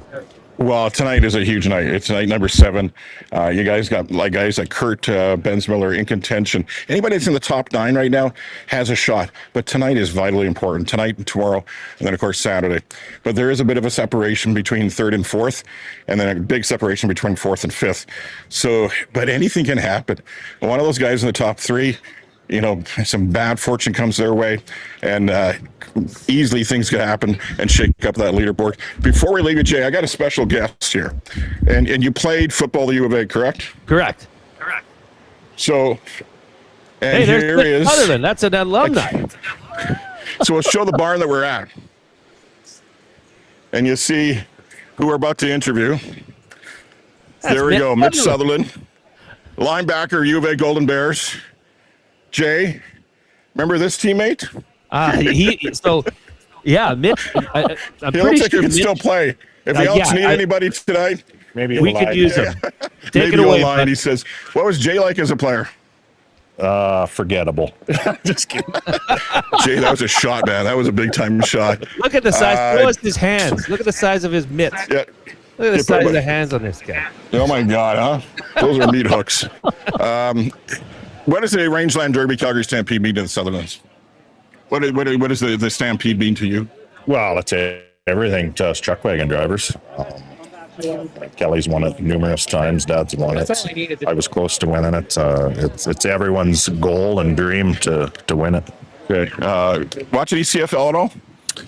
Usually just the playoffs and the Grey Cup. Busy during the summertime, aren't you? Yeah. I kind of lost interest after I got released. Goals here. You're night number 7. It's safe to say you're still in contention somewhat. What do you have to do to get there on Sunday? Well, I don't think I can get there, but I definitely want to climb the ranks and finish respectable and try and grab a day money or two if a guy can. Yeah. Thanks a lot, Mitch. Thank you. That is Mitch Sutherland, former U of A Golden Bears football player. Jay Milne's line mate. And just before we wrap things up, guys, we'll give you a little vantage point, what everything looks like. You'll see people gathering, a lot of sponsors here, a lot of fans. And Montana, if you just swing the camera that way, and there we go. Oh, wow. There's the grandstand. And this is the marshalling area. So they come out onto the track right here, and they go on the track. And a minute, 12 seconds later, the race is over and a champion is declared. There we go. So there is your little tour, part number 2 from the Calgary Stampede. Bucky, you've been watching this all week, and I know the go-rounds, the numbers have been up and down all week. As you said, Jason Glass has put together the top 2 runs the last 2 nights. Who do you get a sense has their setup and their horses, everybody going at the right time? It's kind of like when you get to the NHL playoffs. It's the team that's going together in the right direction at the same time that usually comes out. Who do you get that sense for as we head into the weekend here? Yeah, totally true. Like Jamie Labicane has, and more than anything, Jay, and you relate to playoffs. Well, one of the reasons why the Oilers didn't go far in the playoffs, well, there's a lot of them, but injuries were one of them. And injuries to the horses and not hooking the ones you want to hook off one of those 1, 2, or 3 barrels that is your superstars in your barn. That's the difference between winning and losing too. So Jamie Labicane has a deep barn, has a very healthy barn. Chance Vegan is a defending champion. Ray Crotto Jr. Now this is the interesting story. Jamie Labicane won 2-day monies. We're in night number 6. 2-day monies for Jamie Labicane, 2-day monies for Ray Crotto Jr., 2-day monies for Jason Glass. So out of the 6 nights of racing, only 3 drivers have day money wins. Okay. So that kind of tells you. And the track's been superb. The weather's been great. I know some folks out in the Lloydminster area had a bit of a tornado warning, and tornado kind of ripped apart a couple of houses there. So kind of thinking of those people as I'm sitting here on the grounds at the Stampede. Yeah. Greg, we love having you. We'll get the wrap up on the Rangeland Derby, and we'll be back to our normal Wednesday slot next week as well. Great work, man. Love having you on the show. Thanks a lot, guys. And Jay, did you enjoy meeting your old former teammate again? Yeah, his hands still terrify me. that is a big boy. And a lot of Chuckwagon drivers that you'll meet, and Reid, you know that too when you shake their hands. Yeah. Chuckwagon drivers have the biggest set of meat hooks you've ever seen. Yeah. Great stuff. Thanks a lot, guys. And Wagon Wednesday today on a Thursday for the WPCA, presented by Century Mile Racetrack and Casino. Feel the thunder at Century Mile Racetrack and Casino. Live horse racing, heart-pounding action, casino excitement, and great dining all in one place. Grab your friends and make your next night out unforgettable at Century Mile Racetrack and Casino. Visit today, bet on the excitement. 2 of your former Bears teammates on one show. What a day. So what was Mitch? Mitch was a linebacker? He was a defensive lineman. Defensive lineman, okay. He was drafted by the Montreal Alouettes in 2002. Okay. So he was an All-Canadian. He was a very accomplished football player. And just, and it shouldn't be a surprise to anybody. He's from Grand Prairie. He grew up on a farm, grew up with horses. Right. That farm strength, look, that is Mitch Sutherland. He could crush you with one hand, just grab you by the face and squeeze you and break every bone. He's just a strong, tough customer. So all the best to him. It was nice to see Mitchie.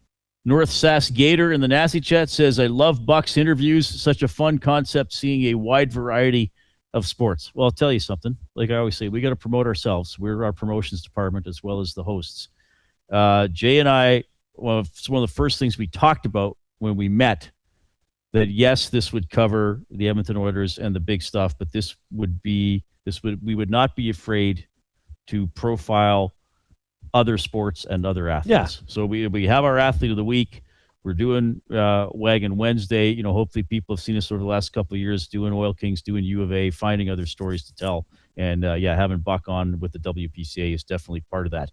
You can text us at 780-218-9999. That's the afternoon inbox presented by River Cree Resort and Casino, where they have the Tap 25 $21.99 prime rib special. 7 days a week except show nights from 11:30 in the morning to 11 at night. Available for dine-in and takeout. The prime rib special, just $21.99. And, of course, Edmonton Sports Talk is presented by Play Alberta. What's your play of the day? Yes. If you head on over to playalberta.ca, click on sports, click on EST specials, you will see it there. It's Jay's play of the day. Elks on the money line. Justin Rankin. I feel a big running game coming on from Justin Rankin. 70-plus rushing yards. Fajardo, 2+ passing touchdowns, and 58 or more total points in the game. That has been boosted to plus 315. Okay, so you still got a little over an hour to get in on that. We've had a fun show today. You got to keep working. Sorry, I'm going into a long weekend as of 6 o'clock tonight. I still can't call it work. Well, no.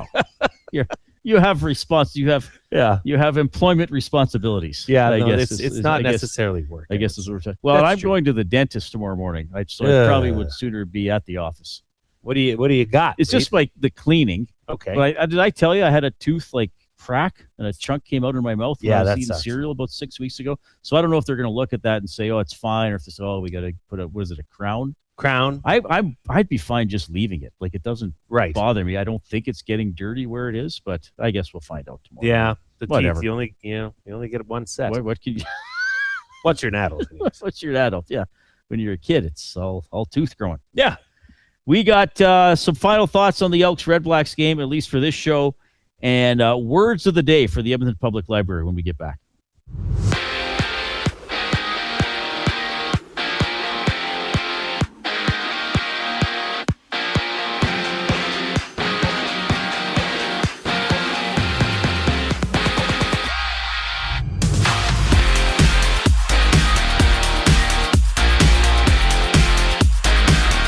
It's the Elks and REDBLACKS from Commonwealth Stadium tonight. Kickoff scheduled for 7 o'clock. The 3-1 doubly challenging the 0-4 Ottawa REDBLACKS. Matt Iwanek, Jay Milne preview the contest during the Commonwealth Stadium Green and Gold kickoff show. Tune in starting at 6 o'clock right here on EST. CEBL action. The 6-7 Stingers challenge the 10-5 Sea Bears, looking to go 500 on the season. Tip-off scheduled for 6 o'clock. Also on tap, the Riverhawks Night Owls hit the field in Edmonton. First pitch scheduled just after 7. Listen to the game on any of EST's audio streams if you can't make it to Remax Field. Live action in the majors. Handful of games underway. Bottom fourth, Tigers nursing a 1-0 lead on the Athletics.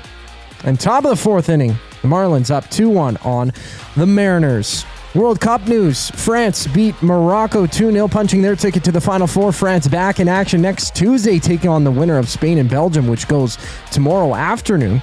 And earlier today, Leo Carlsson became the highest paid player in the NHL, with the Ducks matching Philadelphia's 5-year, $90 million offer sheet. Words of the day up next for the Edmonton Public Library. I'm Zachary Kubish, keeping you up to date.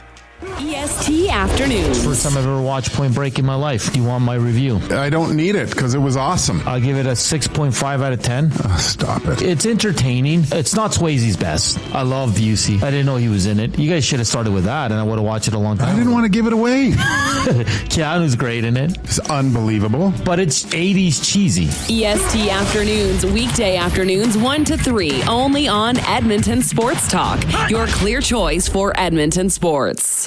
At Firehouse Subs, our subs are freshly toasted, stacked high, and crafted to satisfy. Each sub is piled high with premium meats, melty cheese, and toasted to perfection. Firehouse Subs brings bold flavor to every bite, all served on a freshly toasted roll. But we're not just feeding Edmonton, we're fueling it. Dig into the brisket hat trick, piled with slow-smoked brisket and melty cheese. Or go to the Firehouse Subs fan favorite, the Hook and Ladder. Made to order with smoked turkey, honey ham, and Monterey Jack cheese on a perfectly toasted roll. With 15 Firehouse Sub locations across Edmonton and the greater area, it's easy to grab a hot and hearty sub close to home. Firehouse Subs. Hot, hearty, made to satisfy. Get ready for another iconic evening of Canadian rock as the River Cree Resort and Casino presents Streetheart and Lee Aaron. On July 30th, get ready for a fist-pumping, anthem-filled show featuring two of the best acts to ever do it. Streetheart and Lee Aaron, July 30th at River Cree Resort and Casino. Tickets at rivercreeresort.com.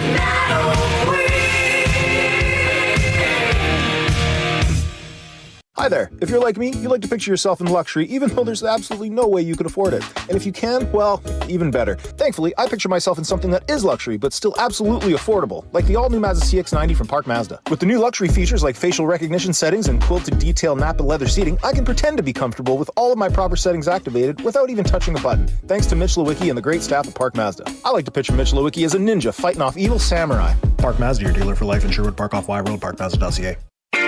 Your brand deserves more than just a whisper, it deserves a buzz. At the Hive Product Marketing, they specialize in promotional products that bring the buzz. From eye-catching giveaways to unforgettable keepsakes, they got the perfect products to make your brand stand out and get noticed. Visit the Hive Product Marketing and let them create the buzz your business deserves. The Hive Product Marketing, the official merch partner of Edmonton Sports Talk. Visit them online at thehiveproductmarketing.com. Looking for a winning strategy for your retirement? Contact me, Joaquin Gage at K4 Financial, where expertise meets dedication. I will always look for a careful approach to your retirement, ensuring your financial future is secure. From tailored strategies to clear, actionable advice, I'm here to guide you every step of the way. Don't leave your future to chance. Get in touch with me, Joaquin Gage, today at k4financial.ca or email joaquin.gage@k4financial.ca to start planning for a brighter future and a more secure retirement.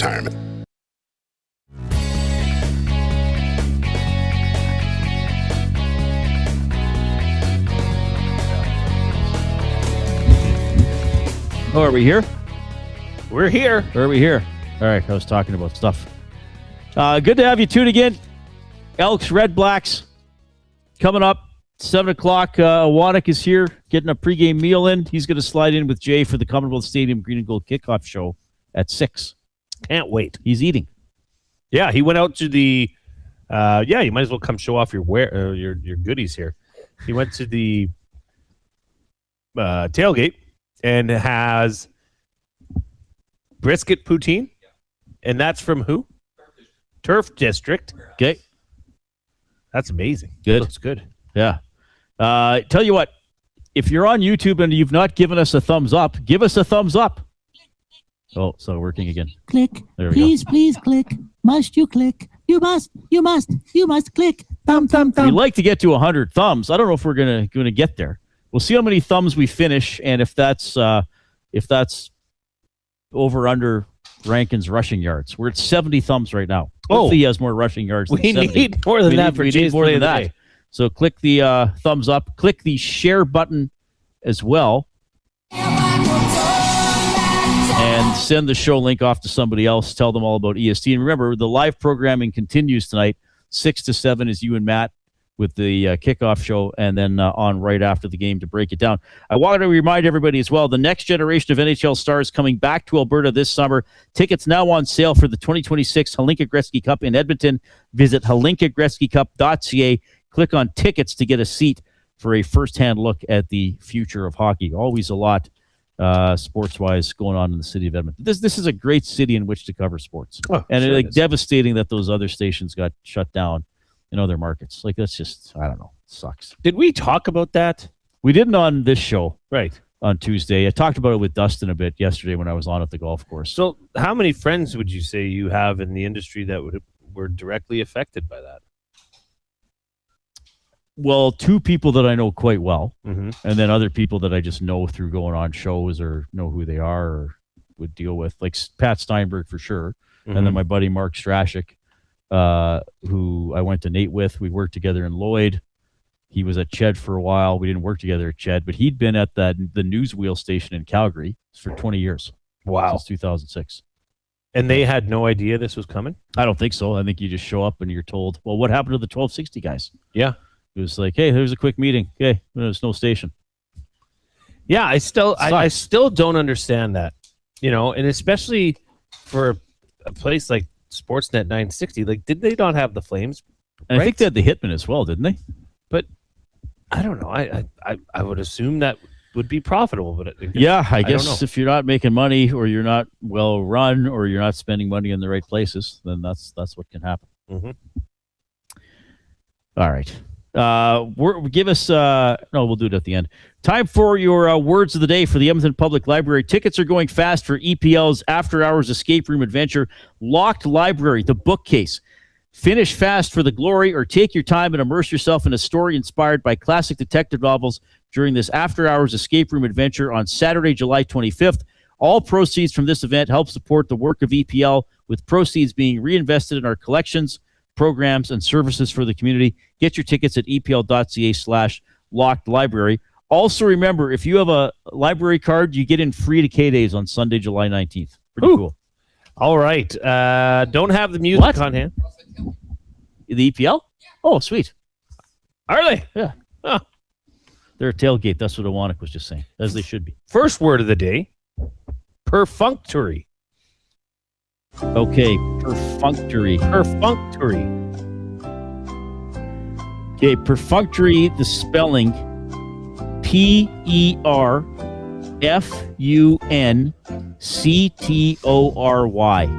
Correct. Okay. Perfunctory. I believe this means how do I want to? I think I might know it well enough to get at least partial points. I think it's sort of like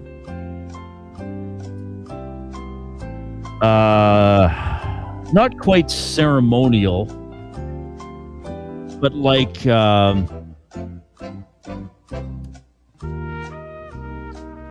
do I describe it?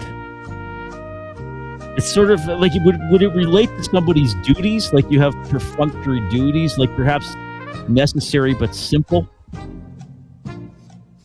Oh, you were getting onto it. Then I jumped off it? No, you were jumped off and then you got on.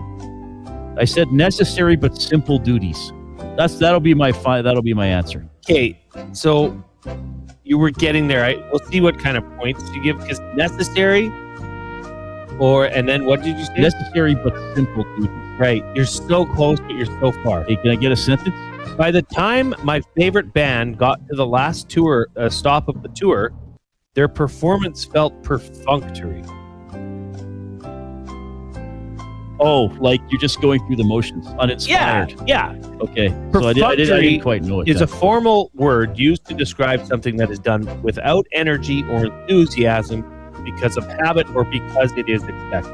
See, I was thinking more like it was perfunctory for the security guard to check all the locks, to double check all the locks. Right. Like he knew they were already all locked, but he had to go do it anyway. Habit, so I didn't quite get it. But I get the half point though for after the sentence. 1.5 out of 2. Not you bad. did spell it right. Okay. Second word of the day, tacit. Oh, tacit. TACIT. Correct. Tacit is, I think tacit would often be used with approval. Like he has the tacit approval. Would this be like unspoken and assumed? In what sense? In what sense? Okay, what did you say first? That it often comes before the word approval, and it means unspoken and assumed. Yeah, I'm going to give it to you. Yeah, I'm going to give it to you. Tacit is a formal adjective used to describe something that is expressed or understood without directly being stated. Yes. Right. So, as roommates, we had a tacit agreement that we would never pry into each other's affairs. Right. You don't sit there and bring it up every day. Right. It's just like an understanding. Yeah. Wow. 3.5 out of 4. 3.5 out of 4. Going to be a big night for Malik Carney. Oh, I like it. 3.5 sacks for the Elks defensive line, perhaps. Wow. That'd be pretty good. That'd be a big day. All right, going into the final minute of the show here. What are you looking for this evening? What am I looking for? As I said, I'd like to see the red zone efficiency come up. I'd like to see them commit to Justin Rankin and get that going. Get those big boys up front moving early. Mm-hmm. And if they can get the ball going to Justin Rankin in terms of rushing and it's going early, I think this is going to be a game that the Elks can take. Yeah, I also want to see, I guess maybe what for offense, I want to see them like attack with speed. Like, don't be plodding. Like, attack different parts of the field. Make Ottawa off balance defending you. Yeah, that's like fair. Where are they going to punch us next? Right. And I think the defense can get back to what they were doing. They need to. Yeah. All right. Need to right the ship. Awanek's going to slide in. Benny's in for me tomorrow, so that'll be a fun show. Yeah. I got the day off tomorrow, but I'm going to the Elks game tonight, so We're going to have fun. It's a good one. Baba Zachary Kubish and Jason Milne. I'm Reid Wilkins. Who else?